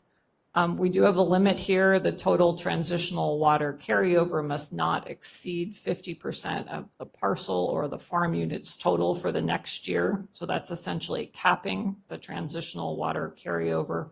Part of this is because we are attempting to avoid undesirable results, which include things like going too close to the minimum thresholds. We have a monitoring network that has wells that all have thresholds, which we are attempting to stay above. It also includes things like subsidence.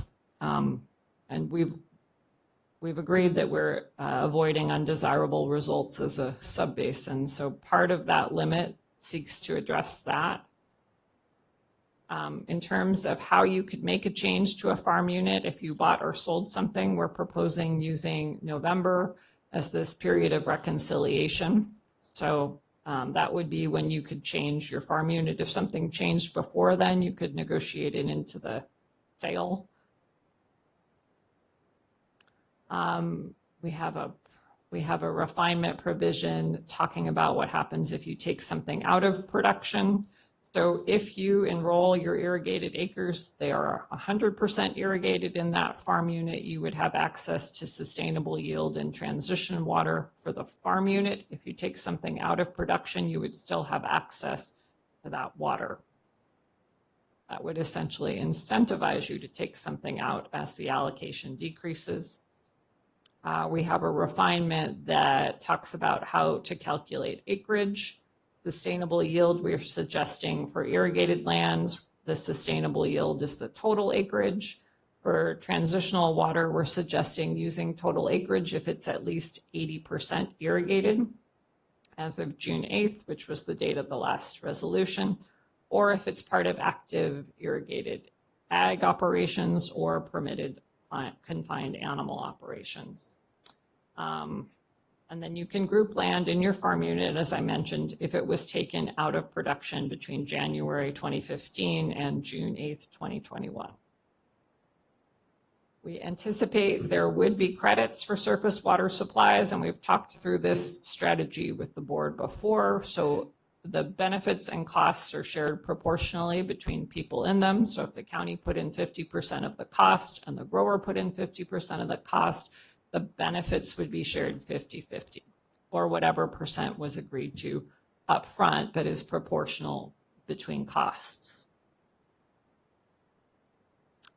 Then we come to the ways of appealing AETAW. So as you know, we're using satellite technology. It's called C-ball. It is not necessarily new, but it is something that many people do not use currently and is new for them. So the appeals procedure that we're proposing would require that you have a flow meter. You have to demonstrate that it was installed and maintained per whatever the manufacturer's specs are, and that it was recently calibrated. And what we used as a model for that, and it was hard to find good models for this. Almost all manufacturers say that meters need to be calibrated, but many of them don't tell you how frequently. I did find one, a Sparling propeller meter, that said they needed to be calibrated every 2 years. And typically propeller meters need to be calibrated more often. They have moving parts and a lot of things that can kind of screw up a meter read. We used DWR's approval of single year groundwater substitution transfers as a model with the 2 years. And part of that is they're dealing with all sorts of different models of meters. So they used 2 years. So that's where we brought that over from.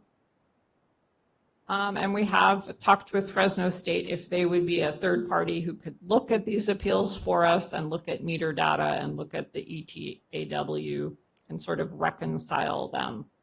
And we've included grower paying the cost of the appeal if it's denied, the GSA paying it if it's successful.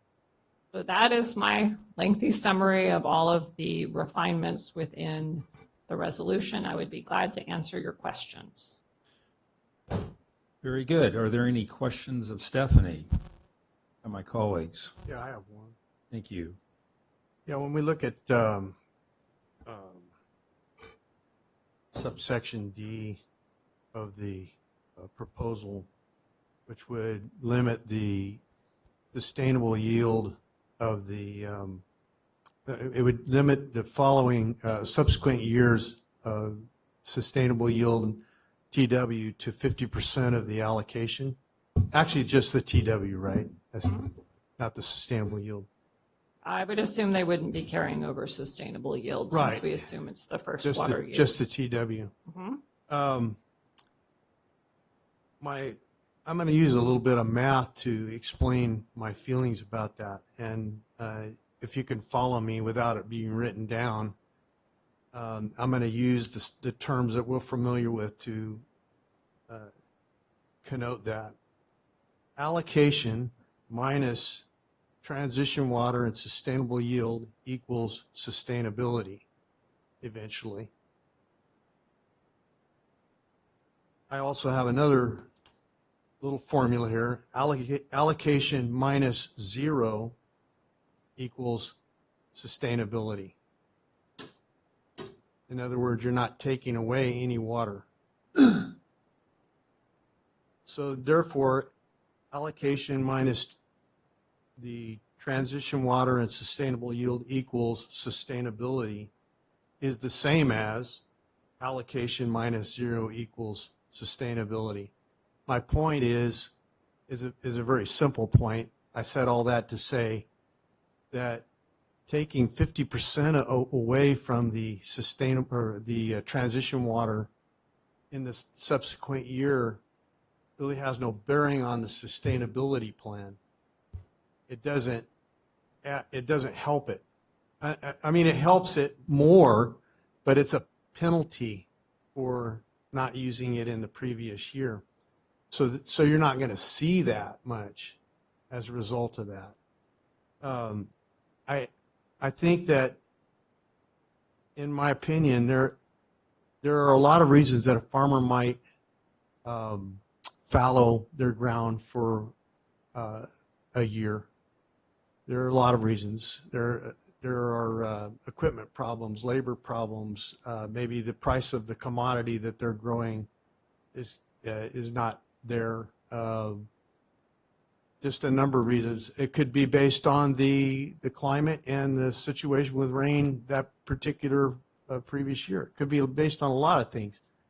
So I think giving them the tool. I'm a believer that, yes, we have to enforce the law, yes, but I'd like to do it with some flexibility.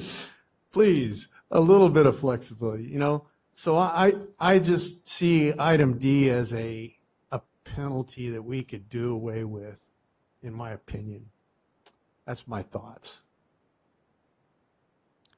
And there is a provision F that allows us to revisit the carryover rules. Subsequent section E gives any muscle to the whole issue that you really need. So I think it's a redundancy that we don't need in the document. That's my opinion.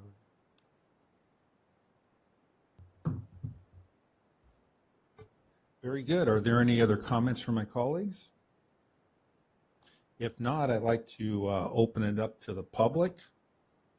Feel free to come on up and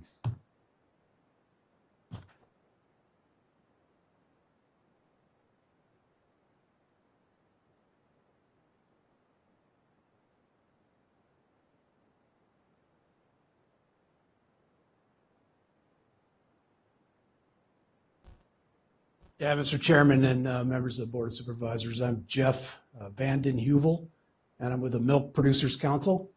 And I just wanted to comment on this item. First of all, just tremendous compliments to Madera County GSA and to the staff. You got very, very difficult facts, very difficult situation to have to deal with, and you've tackled it head on. And you've made the difficult choices. And it's amazing to be at this point in this process, given the very, very difficult position that we're all in. So, and then also from the early introduction of this allocation program to today, there have been some real improvements and refinements. So a lot of compliments to you all, and you should feel really proud of the progress that's been made. On behalf of the community, I do want to address in the allocation this 50% limit on carrying over transition water. Remember, you would only have a carryover if you didn't pump. Right. Okay, one of the requirements in the resolution is that you have to pay for this water in order to carry it over. So you'll get a certain amount of water allocated to you. You'll have to pay for that water even though you don't pump it, but then you preserve it for a future year. And there's a lot of scenarios that you can imagine that farmers will have to deal with over the next 18 years as we get into sustainability. And suddenly managing every drop of water becomes extremely important. But think about it. If you're going to limit how much a farmer can carry over, it's really you put them in a position to use it or lose it. Now that runs contrary to your intent of your policy. Exactly. Secondly, think about the benefit. What the GSA will benefit from is the money to build projects, but the pumping would be pushed off to a later time frame. So that would actually give you some time to build projects. And then really with the transitional water, the agreement, the GSP that was submitted to DWR, it has a finite amount of transition water, and it's scheduled in a very smooth glide path from 2020 to 2040. But when you run the spreadsheet, it's a distinct amount of water. And that's the amount of overdraft that's permitted under the GSP. Does it really matter if you use that water in 2024 or 2034? I mean, the amount of water has been allocated, and that's the cushion that the state gave GSAs to get from where we are to where we need to be. And what we're trying to do is to do that and give as much flexibility as possible to the farmer so they can manage it. And the ability to carry over this water, I think it's hard for me to come up with any negatives to doing it. Now, I've heard the concerns that, allowing carryover could create, hot spots or this or that. It's hard for me to understand that because you don't create carryover unless you don't pump the water. So not pumping the water leaves the water there. That shouldn't create a hot spot that wasn't otherwise going to be created. So I think there's a little maybe backwards thinking in regards to that. And then to make sure that the county, that the GSA protects and does not allow for undesirable results, particularly for, domestic wells that might be impacted by neighboring wells. You have resolution item E and F that retains for the GSA the full authority to make adjustments in these things to address those issues. So I think you're protected. It's a very valuable tool to give to the farmers for flexibility to be able to carry over water. They will not be allocated that water until that year happens. Not like you're going to give them 20 years up front and then they get to decide how to use it. It's only going to be allocated according to the schedule that's in the GSP. But if they use less water than what's allocated for that year, there shouldn't be a limitation on being able to use that later, particularly if they're going to pay for it. So thank you very much. Thank you. Chairman, can we have Stephanie explain that to us? Yeah. Why don't we go ahead and have Mr. Tribach, and then we can. As long as you don't give us something else to think about. Yeah. Hello again. I will talk right now as a grower and an owner of never irrigated lands. Number one, I think that many of us were not aware of the report with the potential changes to the resolution that you're going to be contemplating. I think that I did not become aware of it until today. I think the importance of this item is such that you need to be able to consider it with input from the public. I think that for you to take action on this item today will be unconscionable because you did not have a chance to hear from the public on this item. I think this particular item needs to be pushed forward so you can get some opinions and some information from the public that you serve.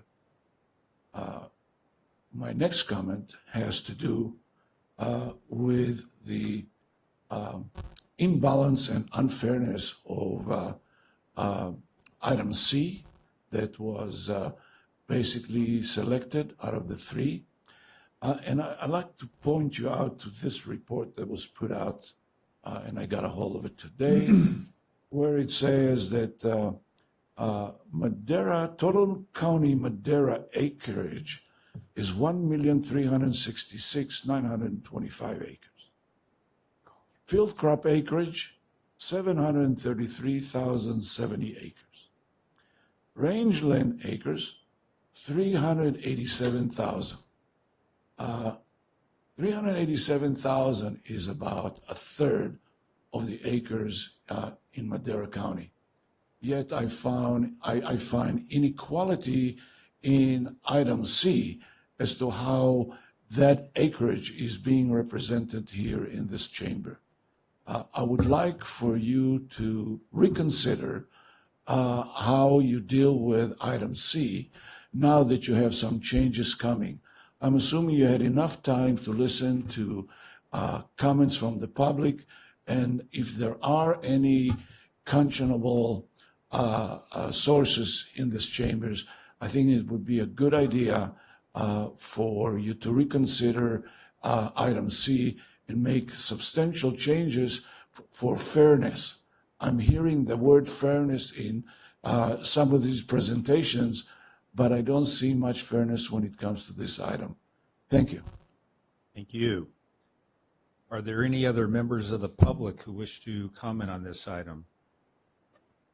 Hi, this is Madeline Harris from Leadership Council again, and I wanted to echo the first part of the previous comments from Mr. Trebach and ask that there be some opportunities for public input through either workshops or more time to review these adjustments with the general public, and this will allow us the availability to discuss this with folks in our community meetings and bring more folks into this process who could be affected by these decisions, since the first that we heard of it was through the agenda packet released on Thursday.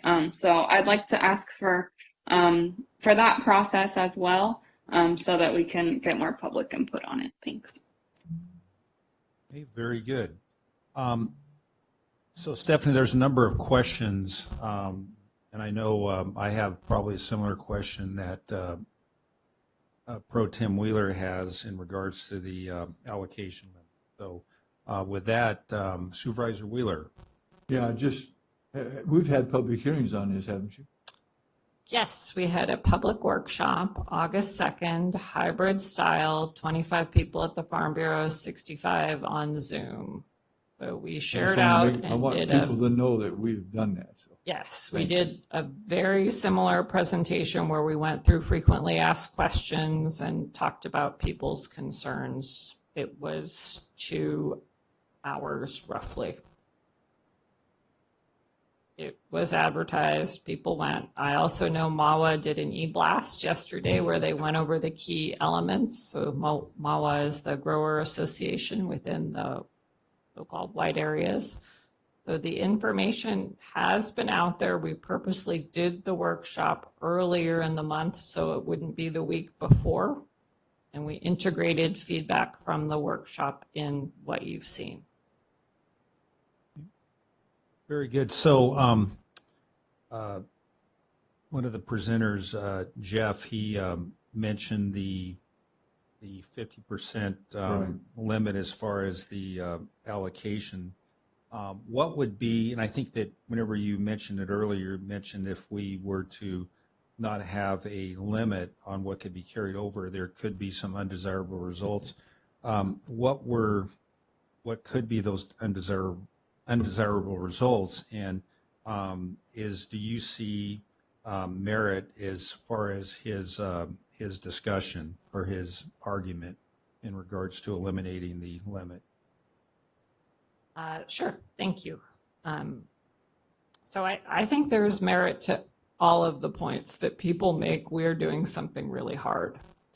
I do think that one group of people who will be able to use the carryover, and those are the people who have more flexible acreage, and that is dairies.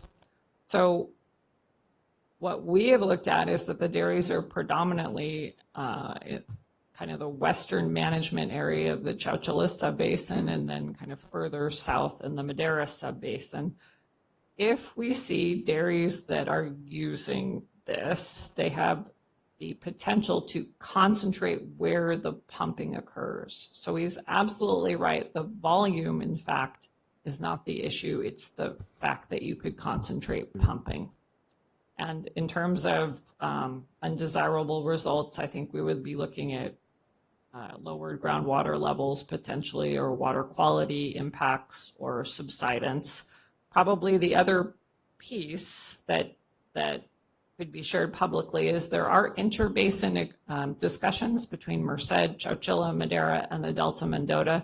There is a lot of focus on the western management area in Chowchilla because there is a lot of subsidence going on there according to the Bureau of Reclamation in their studies. So there's a lot of focus on that area. I would be okay removing the provision with the ability to come back to you when we see anything that it looks like the representative monitoring sites are impacted. That was what I was going to say, was that that has the proviso of item E, that you have the ability to come back to us as well and say, hey, this is creating a problem. We need to do an emergency stop order on that. And if that occurred, and I think everybody would agree to that. But I think initially we don't want to discourage somebody from not pumping if they can avoid it. And what I think could happen potentially is that there's a possibility that some of that water might not even be utilized. That is possibility. And with that possibility and the flexibility and with the proviso that we can come back and address it if it becomes a problem, I think that takes care of the issue. Okay. Very good. Supervisor Wheeler. Yeah, that's what I was just going to say too. Thank you, Dave. And to me, that gives us ability to adjust this as needed when we see this. This is all new for every one of us. Right. Everything we've got here.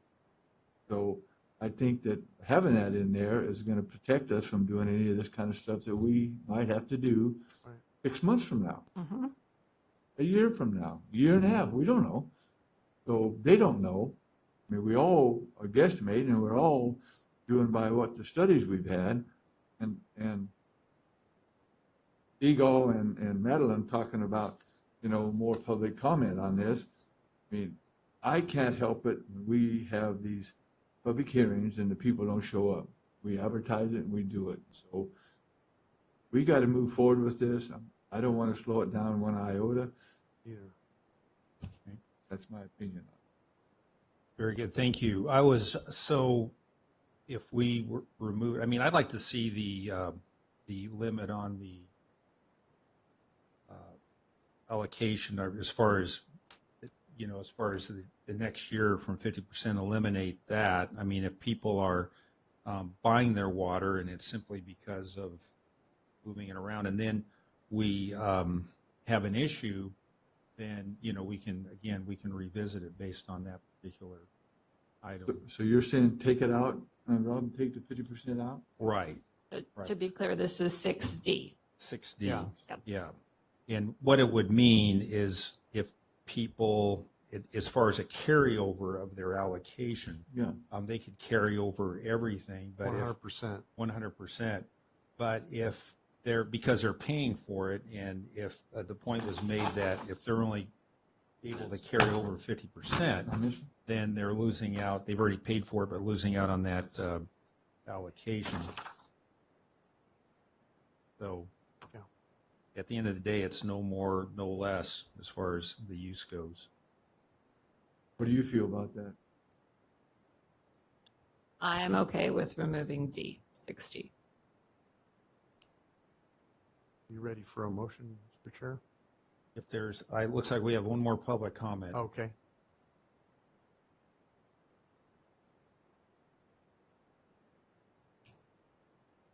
Yeah, very much. First of all, I'd like to commend Hit the button. Stephanie. Is it on? Yeah. Okay.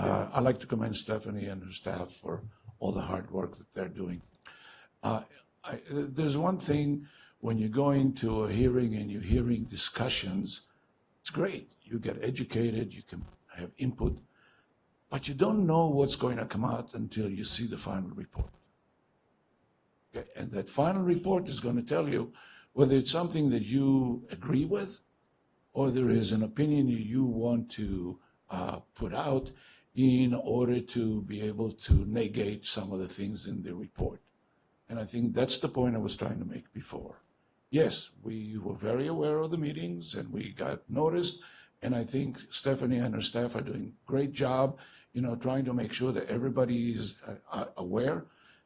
But you need to have time when you get the final report to see, okay, what is it that I feel about the decision that's being made here? And I think that is why we need the time to be able to come back to you with any kind of opinions on the report. Number two, I think that each and every one of you has a savings account. You need to be able to have a savings account of water.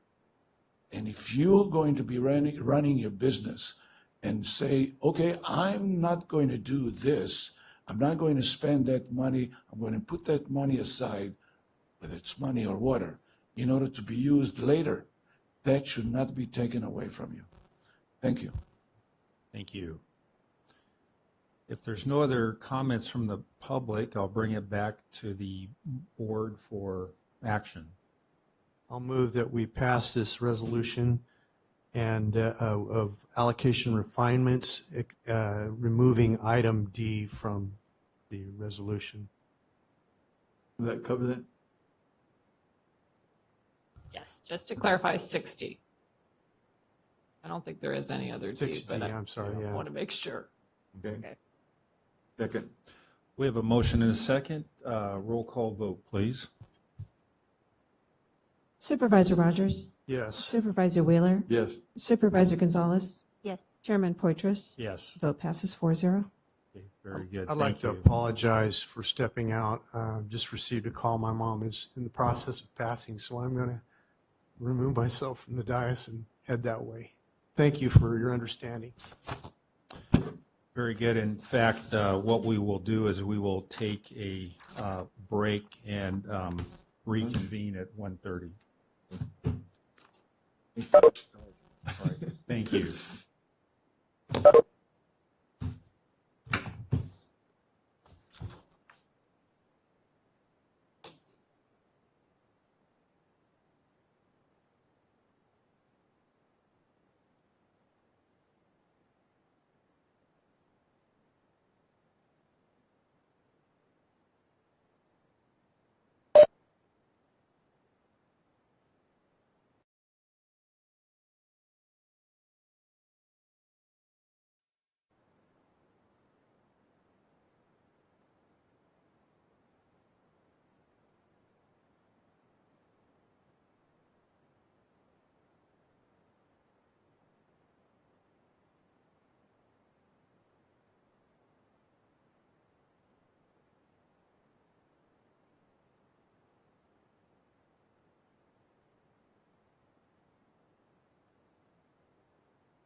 Thank you.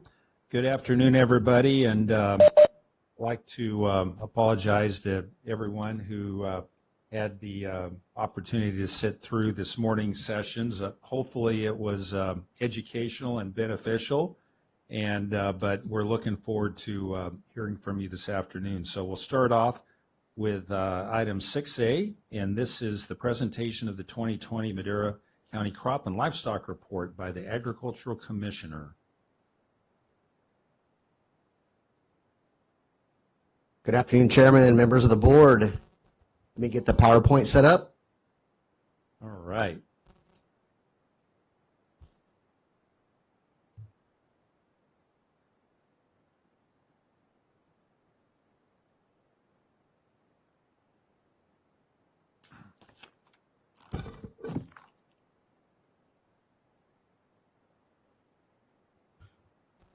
Okay, so the front picture, since that's my first question, was provided by Ranbir Grinwall, and this is in western Madera County, actually looking west, but it's the sunrise. So it's a little bit of an optical illusion of the sun reflecting off the clouds in the morning.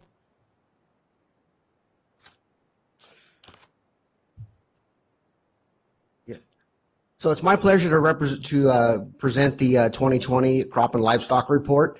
This is an annual report that my department puts together every year. You know, we guard it with secrecy, but we also want to share it. It's just a snapshot of everything that our producers do every year, and just we want to highlight what they do. And this is a gross or this is the gross representation of the dollar value, and it doesn't reflect any of the cost or inputs of what was involved.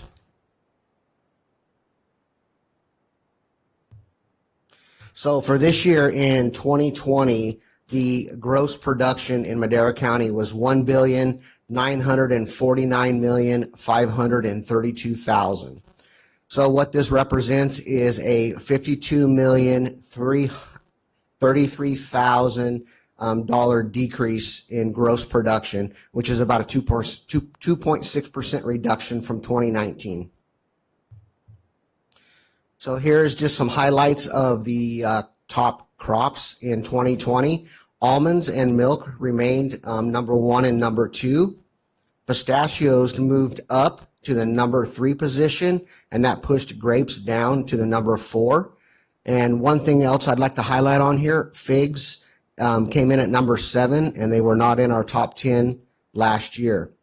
And also on a side note, Madera County is the number 1 fig producing county in the state of California. So here is just a basically snapshot of all of our our inventory of our crop areas, and this just kind of highlights from the previous year where we stand compared to last year and going into this year. So our crop report is available online. As soon as we get back to the office, it will be uploaded to the website, and we also have some copies in the back if anybody is interested. Do we have any questions? They were talking earlier today at the water deal that these numbers of properties didn't line up with the number of properties that we had in that water deal. You know what the difference was or why? What, properties or acres? Acres, I mean, yeah. You know, acres are really hard for us to track because our growers come in and they say, okay, I'm farming, let's just say, for example, 60 acres. But then if you put in the borders and the rows and all that, so then you take your 60 acres and you may drop it down to, let's just say, 55 acres. So they're reporting on 60 acres, but the production is only on 50. So it's very hard to kind of really get that certain number. Now, when we use our program and we digitize those fields, we get an estimate of what the GIS area is, but it's my staff, we're drawing those lines, and when you're looking at an aerial image, it's a little hard sometimes to get all the corners, all the edges, and so it's just kind of a representation of the field. Yeah. So comparing that data with maybe what the assessor's office has for their production areas, Might not align itself. we could probably try to align that better. I don't think it's that important because it's the main thing is just the numbers that's close that we've got in our record. That's what counts. Yes. I just like to point out that it was interesting looking at the almonds, nuts, and hulls. The dollar value was down a bit. Well, I think countywide it was down a bit, and it's probably primarily because of almonds, because the price was down significantly, and also whole price was down because as a cattle feed. So it was, even though there was a ton of holes, but it's supply and demand. So the production was up, but the price was down. And I was just going to say, I bet if you had 100 people in a room and you asked them to name the top 10 crops, nobody would come up with pollination. Right, exactly. Absolutely. Because, and it just shows how important pollination is to the almond production, that it has that much value. $65 million. That's an anomaly, and it's pretty interesting. But again, nobody would guess that. Yeah, I think across the board, pollination and milk prices were the only things that were up. Everything else was down, even though we maybe had some additional production. The prices that were lower didn't offset to where we were at in 2019. Right. Yeah. What was the other one besides pollution? Pollination, that was that? Pollution? Milk. Milk. Yeah. That's for sure. Yeah. What was the other one? Milk production. Oh, milk production was up. Yeah. Okay. The coming down this morning, I come down 600. About halfway down, you can about where the river fire was, look down in the valley. Black line just that black smoke coming from the fires up there. Blue on top and blue underneath, but just a solid black line. I mean, it was black. Yes. So when I didn't mean to say pollution, but I guess it's on my mind because I seen that this morning. I was thinking, oh my God, man. Absolutely. I think the fires the last couple of years and even the river fire last year Right. did affect some production or some values maybe in our grapes, Oh, yeah. just because of where they could market those and how they could market those. I think it's going to be a continual thing that growers are going to have to deal with smoke and just pollution in general as how that affects their crops. Smoke. Well, very good. If there's no other questions from my colleagues, I'll open it up to the public. Any questions from the public regarding this report? None, and so thank you very much, Rusty. It's a great report. Yep. Thank you so much. All More right. important to everybody. Thank you. Moving on to item 6B. This is the second reading to adopt an ordinance amending Chapter 2.04 of the Madera County Code pertaining to the clerk of the board. Move to approve? Second. We have a motion and a second. Is any members of the public have any comment? Hearing, seeing none. Roll call vote, please. Supervisor Wheeler? Yes. Supervisor Gonzalez? Yes. Chairman Poitras? Yes. Vote passes 3-0. Very good. Thank you. And now we have an update on COVID-19 and the current vaccination administration status for Madera County residents. Mr. Dr. Paul, Thank you. hit the button, please. Is it there? There we Now go. you can hear. Yeah, thanks, Chairman and members, for the chance to update you on COVID. I'm just going to go over what's going on with the surge in addition to vaccination. And I think the simplest thing is to basically compare it to the winter surge, which we all remember getting through. And the interesting thing is our cases, the case rate went up as quickly this time in the last month or two as it did in the winter surge, but it's only reached about 25% as high. Our case rate now is about 20 per 100,000. During the winter surge, it was up in the 80s and 90s. Is it going to keep increasing? Actually, it looks like it's flattened out for the last 4 or 5 or 6 days. Hopefully that's real. It's a bit too soon to tell, but it's encouraging that in other counties around California, they're also seeing that flattening out and sort of slowing in the number of cases. So why did that happen? My guess is there's fewer people to get infected because of vaccination and immunity, but the virus is more infectious, so it spreads quickly, but there's fewer people in the end. That's what we're hoping. But again, it's a bit too soon to know for certain what the course is going to be. Will it flatten out with the numbers we have right now? The highest case rate is in the 30 to 39-year-old age group. The case rates for unvaccinated people is about 25 per 100,000, and for vaccinated is about 5. So that's a 5 or 6-fold difference. That's for getting infected.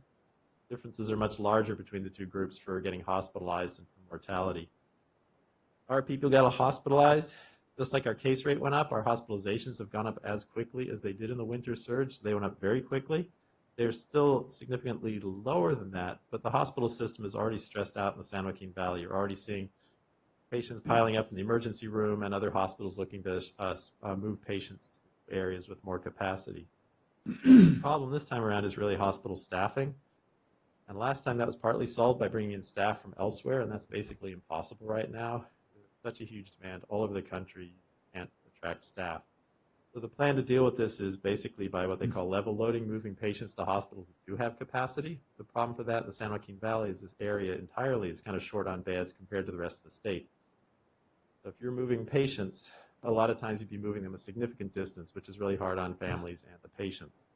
But hopefully, again, those numbers they've been going up slowly, and they tend to lag by a couple of weeks from case rates, but if our case rate levels out, hospitalizations level out, we may squeak by without a huge push to be moving patients around, which is what we're hoping. But it's too soon to know again, and that's the big concern. That's the cases and hospitalizations.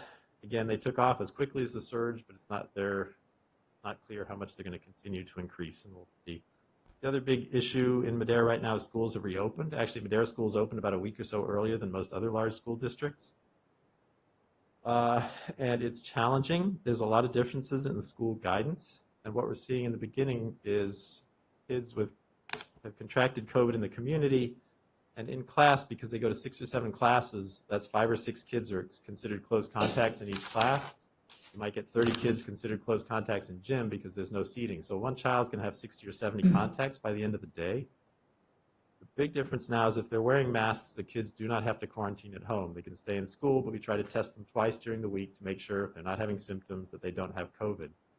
So when you hear numbers, the reality is there's 15 or 20 kids in sort of Madera who have COVID, which has led to hundreds and hundreds of kids that are considered contacts in quarantine.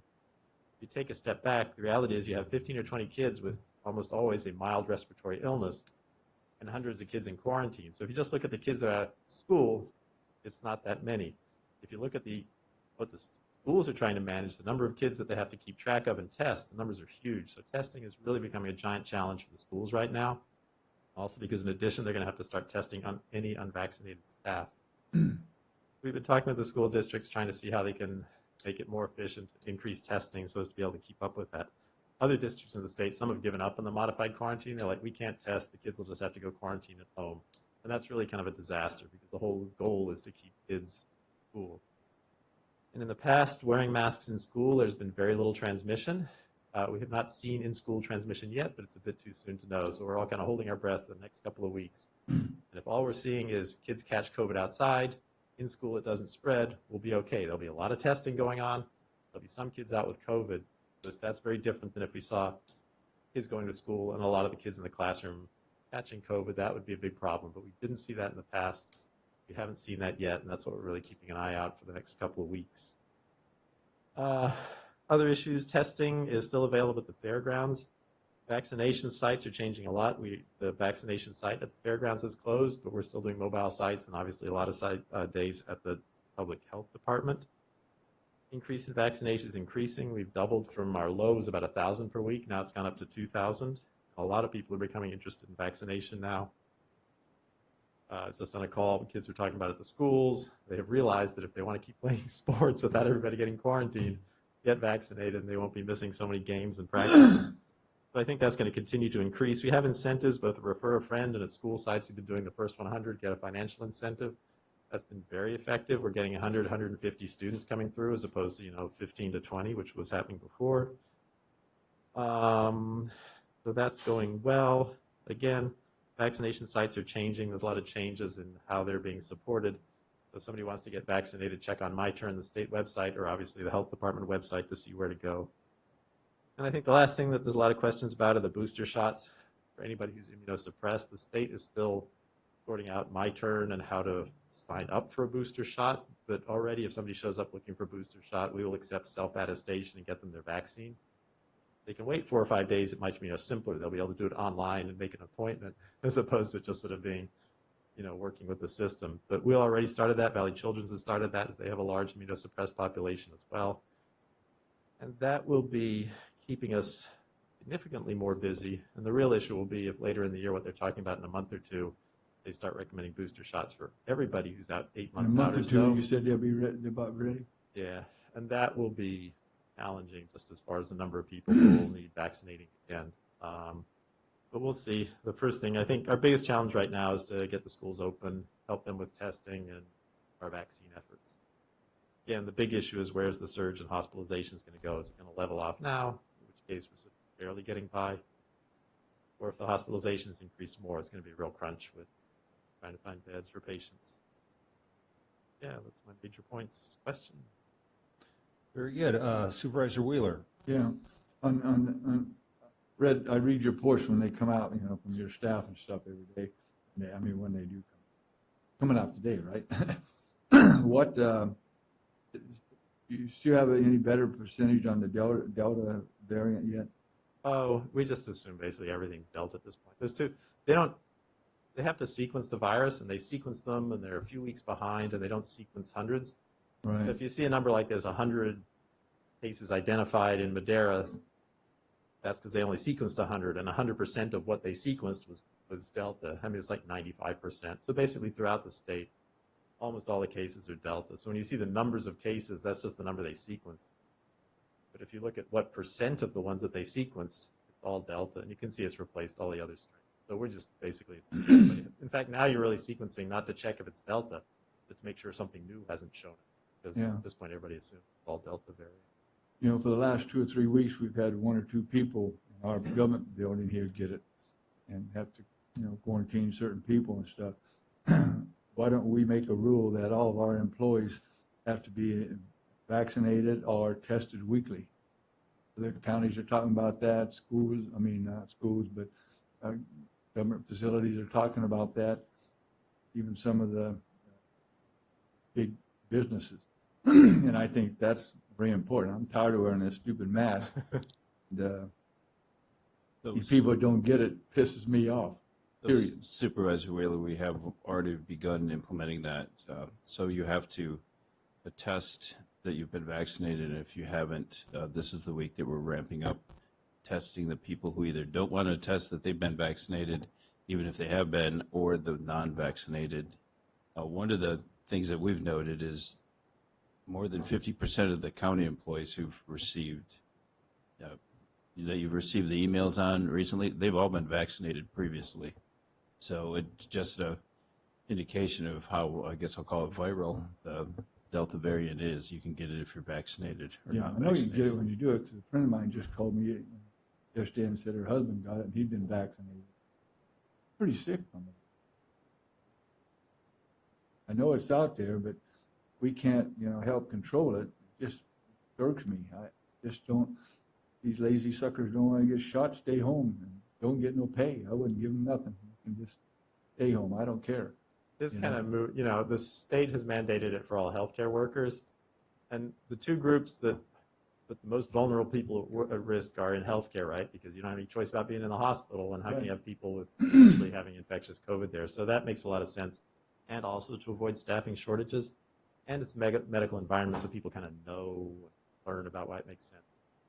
For teachers, they've mandated they either get vaccinated or test every week. There's a lot, momentum sort of countrywide to say it really should be mandatory, because how can you have an adult in a room of susceptible kids who might have COVID? So I think there's a lot of pressure on those two groups. And then beyond that, I mean, you've seen workplace, McDonald's and Walmart and people starting to mandate employees.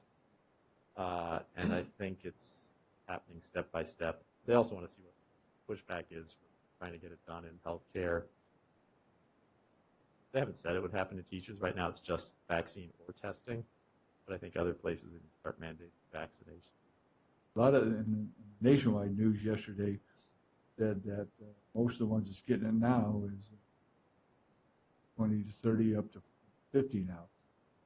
Cases are, and 80 or 90% of them are non-vaccinated. Yeah. So seems to be that you're more likely to get sick and end up in the hospital with the Delta variant, but it's very hard to get that data. Factors changing. So right. The other thing is that school started up there, last week. A friend of mine, son, 8th grader, school, and gets a call. Mom gets a call about 2 hours later and said, "Come and get your kid." Some woman sent her kid there that was sick and had the test. Got the test back while she'd already let her son go to school, so they had to send home 40 kids because the woman wasn't smart enough to leave her kid home. So now, one day, all the kids are wearing masks. They can stay in school, but they get tested twice a week. And we've been working closely with the schools, and are just sending out a thing to educate parents. We'd already sent out one thing, but they need more details, like what happens if they get exposed in sports. What about in the lunchroom where they're not wearing masks? So it's complicated for the school staff just to figure out who can stay in school with testing, who has to go home. Basically, anybody in class wearing masks can stay in school. In the cafeteria where you're not wearing masks, you would have to go home because of much higher risk exposure without masks on. if they were exposed to this student that has it, do they have to stay home for a few days, or can they come back with masks? Well, they've changed two things. The goal is to keep kids are less likely to transmit it, so they sort of only for children in school. It's not for the rest of the public. They shortened the quarantine, so if you're at home, if you're wearing masks, you can stay in school. But if the kid with COVID is wearing a mask and the kid sitting next to him are wearing a mask, they can stay in school. They just have to test twice, assuming they don't have symptoms. Right. If it's at lunch and they're not wearing masks, they have to quarantine at home because it's more likely they'll get COVID. But if they test negative, I think it's on day 5, they can come back on day 8, as opposed to the usual 10-day quarantine. So you sort of miss a week of school instead of a week and a half. Some people are just greedy, so stupid both. It's complicated. All right. And you can't fix stupid, Supervisor Gonzalez. Yes, thank you, Dr. Paul. Just to follow up on the question regarding the schools, I received a phone call from a parent from Madera Unified. And so are the guidelines all the same regarding testing? So she was upset because her son was tested immediately and she didn't give consent. Or is there guidelines? They're supposed to be getting consent from everybody. And initially they had to call every single parent. And now I believe they're trying to switch to the send out to every kid, if your child needs to be tested, do you agree, do you consent to testing?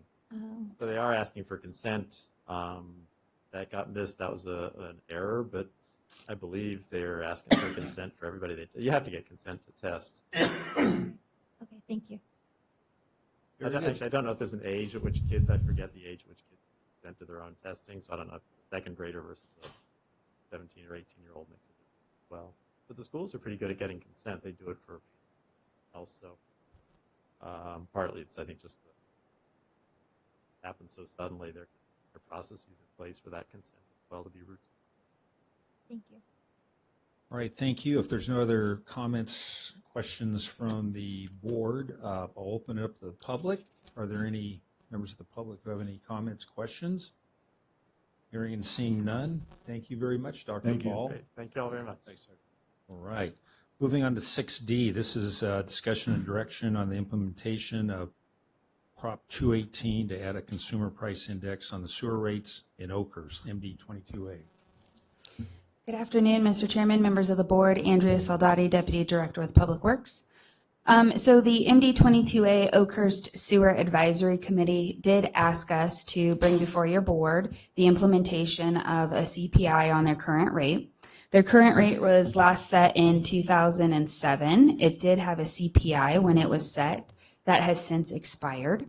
And in looking at their cash and providing that advisory committee with cash reports monthly, it was agreed upon that a CPI may be the best remedy right now.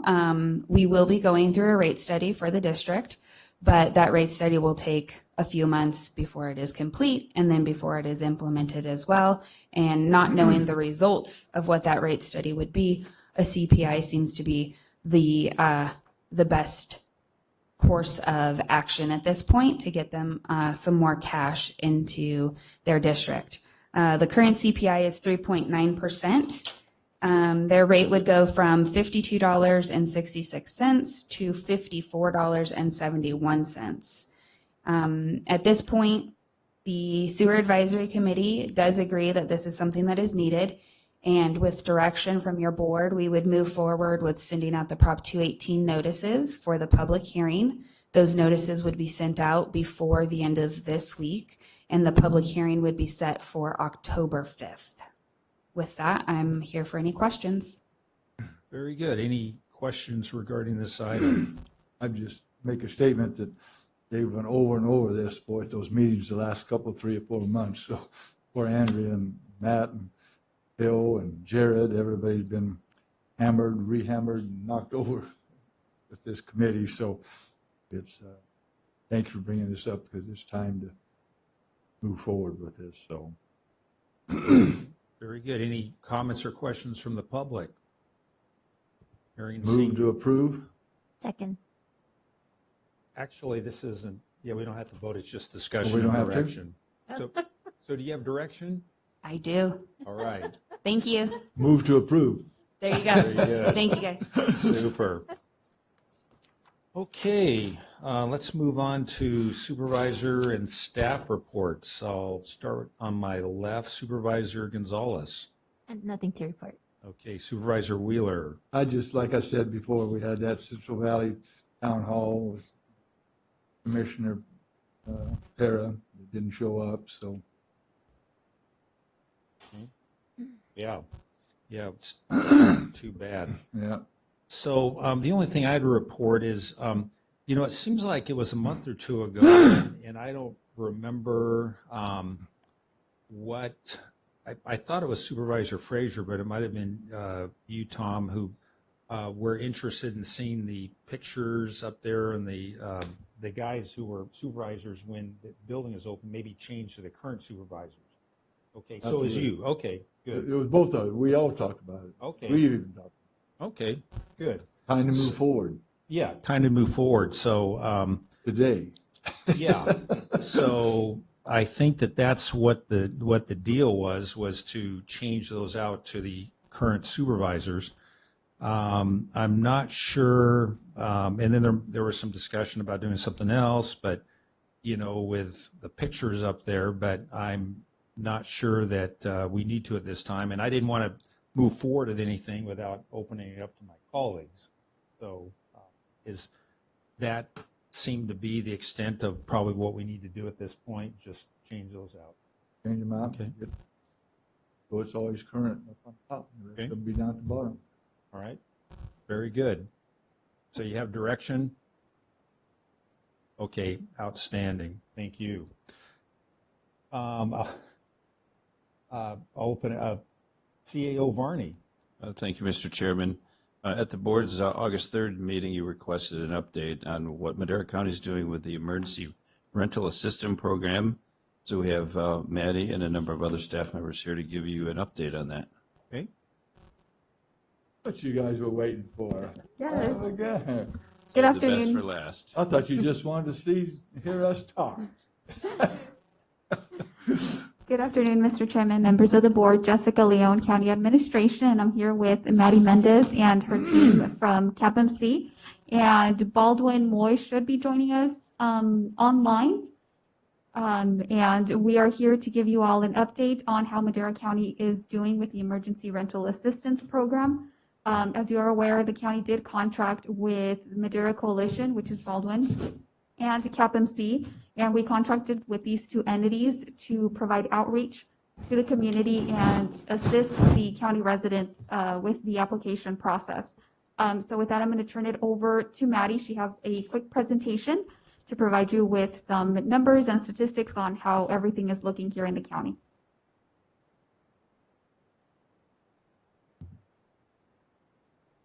Thank you. Good afternoon, Mr. Chairman, members of the board. Thank you, CAO Varney, for inviting us to provide an update. Maddie Mendez, Executive Director of CAPMC, and with me, as we all know, no director does anything without a great team. And with me is Elizabeth Weisner, Program Manager for Community Services, and the staff member at CAPMC assigned to the ERAP project. That's O'Day Martinez, and she is here to provide answer any questions, but without O'Day, this would not have been possible. So we thank the county for your contract. We've been hitting the roads and making sure that these flyers are in the hands of our community, and we've also utilized our social media page. These documents are provided by the state, and we can order and then distribute. It has most of the information, and then we just add a sticker of where to call locally, and that's CAPMC down at the bottom. But today we have a presentation to kind of guide you to where you can get information, who's being helped.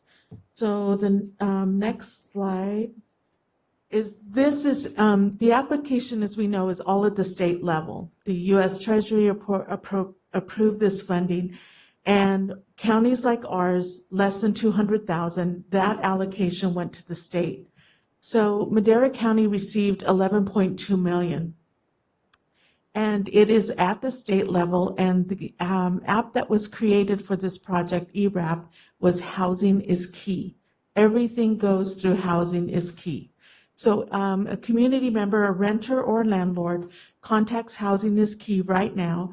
They provide their information, they go through a screening process, and if they need to make an appointment, CAPMC has been approved as a network partner to make an appointment to receive assistance here locally. So what we have is this graph shows that as the state has received 408 applications for Madera County, this graph also shows that 3.2 million has been requested, that the state has served 43 households. The average assistance is $8,211. And total funds paid is $353,058. You can see this on a regular basis. You can go to the Housing is Key website, put in Madera County, and it updates regularly. It also gives you other percentages on demographics. So this is a little bit of history of what occurred. The appropriations was approved. 25 billion was approved by Congress. California received 2.6 billion, and of that 2.6 billion, Madera County has received $11,257,272. The state contracted with the Local Initiative Support Corporation, known as LISC, and LISC administers the application process. LISC approves the contracts with the network providers. So the contract we have with Madera County assisted us to get the information into the hands of our community and with the outreach to provide our community with these flyers so that families could start applying. So again, CAPMC is a local partner network. There are very few. When I first went onto the website, I noticed that the local partners was an agency out of Los Angeles and another agency, I believe it was out of Bakersfield. We did receive a contract today. It's been awarded for $61,745 to pay for O'Day's time with LISC. That may mean that we may not utilize the contract with the counties to its full potential, but that I'm planning to assign more staff to do outreach and make sure that we get the word out because from what I understand, the rental assistance is there until the funds have been exhausted. This is information regarding our flyers, how many we've distributed, what our social media is showing. And I know that we can do more on our social media. And then these are the applications that have been received. The total applications completed at CAPMC have been 39. What that means is that we're able to sit with the family and access the list information and go through their portal to submit the application from either the tenant or the landlord. Total appointments that have been booked have been 62, and we are having to reschedule some appointments. Again, the way that ERAP works is the families has to go through Housing is Key to make an appointment. Everything goes through the website, the state website. We did hear a story. O'Day was able to confirm that one gentleman that applied for rental assistance, he was behind about a year, it was about $12,000, that his application has been approved. So that's one success story that's making it through the process, but now we're waiting for the payment from Horn Financial Institution through the state to make sure that it gets to the tenant. And we are here with any questions that you may have. Very good. Any questions of Maddie or perhaps Baldwin or any of those who have been presenting? Supervisor Gonzalez. Yes. I'm sorry, Supervisor. Go ahead. We'll go to Tom. Women first. There you go. Thank you for this information, Maddie. And is it possible to get a copy of that? Because I have to look at it. Right. Information. The numbers that you provided. Okay. Yes. The presentation that you did. Could I have a Yes. copy of it? So there's 11 million, and we've helped 42 families and $300,000. Is that correct? That is correct. So do you know what the gaps are? Or it seems like there's a lot of echo. Yes, I think somebody needs to mute. Okay. Just like what the gaps are, because it seems like there's so much need out there, and just is there anything we could do to help? I mean, obviously now that we have this, I didn't know this was available, but we'll definitely promote it and Thank you. With the promotion, again, it's getting the information into the households. That housing is key is available. But Supervisor Gonzalez, the other thing is that the CAPMC and Coalition of Justice has received funding, and we have been assisting with rental assistance. This has not been the only program since COVID. Okay. But we've been assisting to get the money into the hands of the landlords for those that needed rental assistance. So Sorry. just, as much as we can, and yes, if we can get it on the Madera County, which we have, Madera County social media has shared our posts about the ERAP funding. Okay. And so we continue to do that and make sure that everybody's aware. We've also attended town halls and we've explained. Mhm. Okay. Very and then good. just real quick, Baldwin, I did try calling you back. We're playing phone tag. Can you hear me? Yes. Good afternoon. You're breaking up. Breaking up? Can you hear me now? Get closer so we can see your ugly face so they can hear you. All right.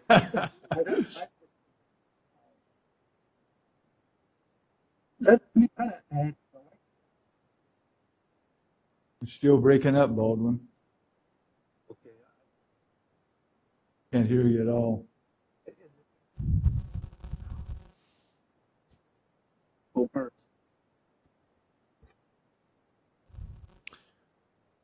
Well, while we're working on those technical issues, Supervisor Wheeler. Yeah, I was just going to ask Baldwin to give us a little report of who he's talked to and how many he's got a hold of and everything and got, getting some relief. I know he does a good job out there getting all this stuff, so.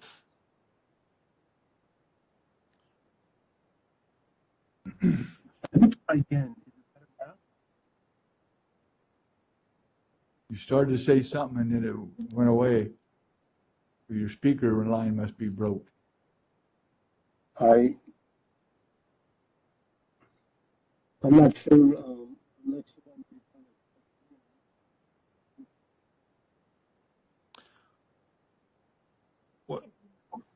Yeah, why don't we invite Baldwin to Next maybe meeting? our next meeting and he could make a few Could comments. you do that, there. Baldwin, next meeting? Yeah, let's go into that.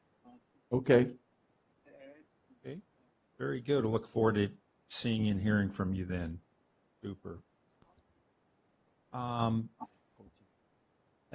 Mr. Chairman, I had a Yes. quick question for Maddie and her team. So it seems like the LISC has received a large number of submissions from the county, whether from either of our providers or just from people in public, but it doesn't seem like a lot's coming back. Is it, I'll just throw the question out there. Is it jammed up at the state level? I mean, there has to be tens of thousands of these applications that this entity is processing on behalf of all the counties. And if we are kind of stuck with going just through that one route, it sounds like that may be part of the delay in getting the money out to our people. I think so. I think it's the application process, and if everything is not submitted timely, that the application is not processed. So you have to follow all of the links, and it could be connectivity, it could be but I think that a lot of our applications are sitting there and they're in the pending file. Recently hired more people, and so that was part of they couldn't get to. Got more people on. Should see that. I do feel it's something that we need, as a county, need to monitor, and we may need a letter because there are more than 30 counties with less than 200 in population. And we didn't have a choice. This money went directly to the state of California as the law was released under the U.S. Treasury. So there are 30 counties. So I think if we were to gather the counties together, maybe write a letter, say, is there another way to release this money directly to the community? or to the county, and we can work together, to make sure that the 11.2 million is utilized. Mr. Chairman, maybe that's something you do want to bring up with RCRC, since that should include all 30 of those counties that have the lower populations. I think they're all rural counties. Good, yeah, if you could shoot me a reminder on that, I'll do that. Plus, it's federal money, so would that be something that our congressman it'd be appropriate? Yes. We'd want to contact, in our case, Costa, and, well, some of the other counties, depending on who their congressmen are, so, gotcha. So that would be something that we could directly contact him regarding. Okay? Very good. Any other questions? Comments? Any comments from the public? Well, thank you very much. Great job, and keep up the great work. All right. Super. So we'll Thank all of you. We'll move on in terms of reports, and Council Garza, is there anything you'd like to report? No report, Chairman. Okay, and Clerk of the Board? Nothing to report. Thank you. Okay, and with that, we shall adjourn the meeting. Thank you. Thank you, boss.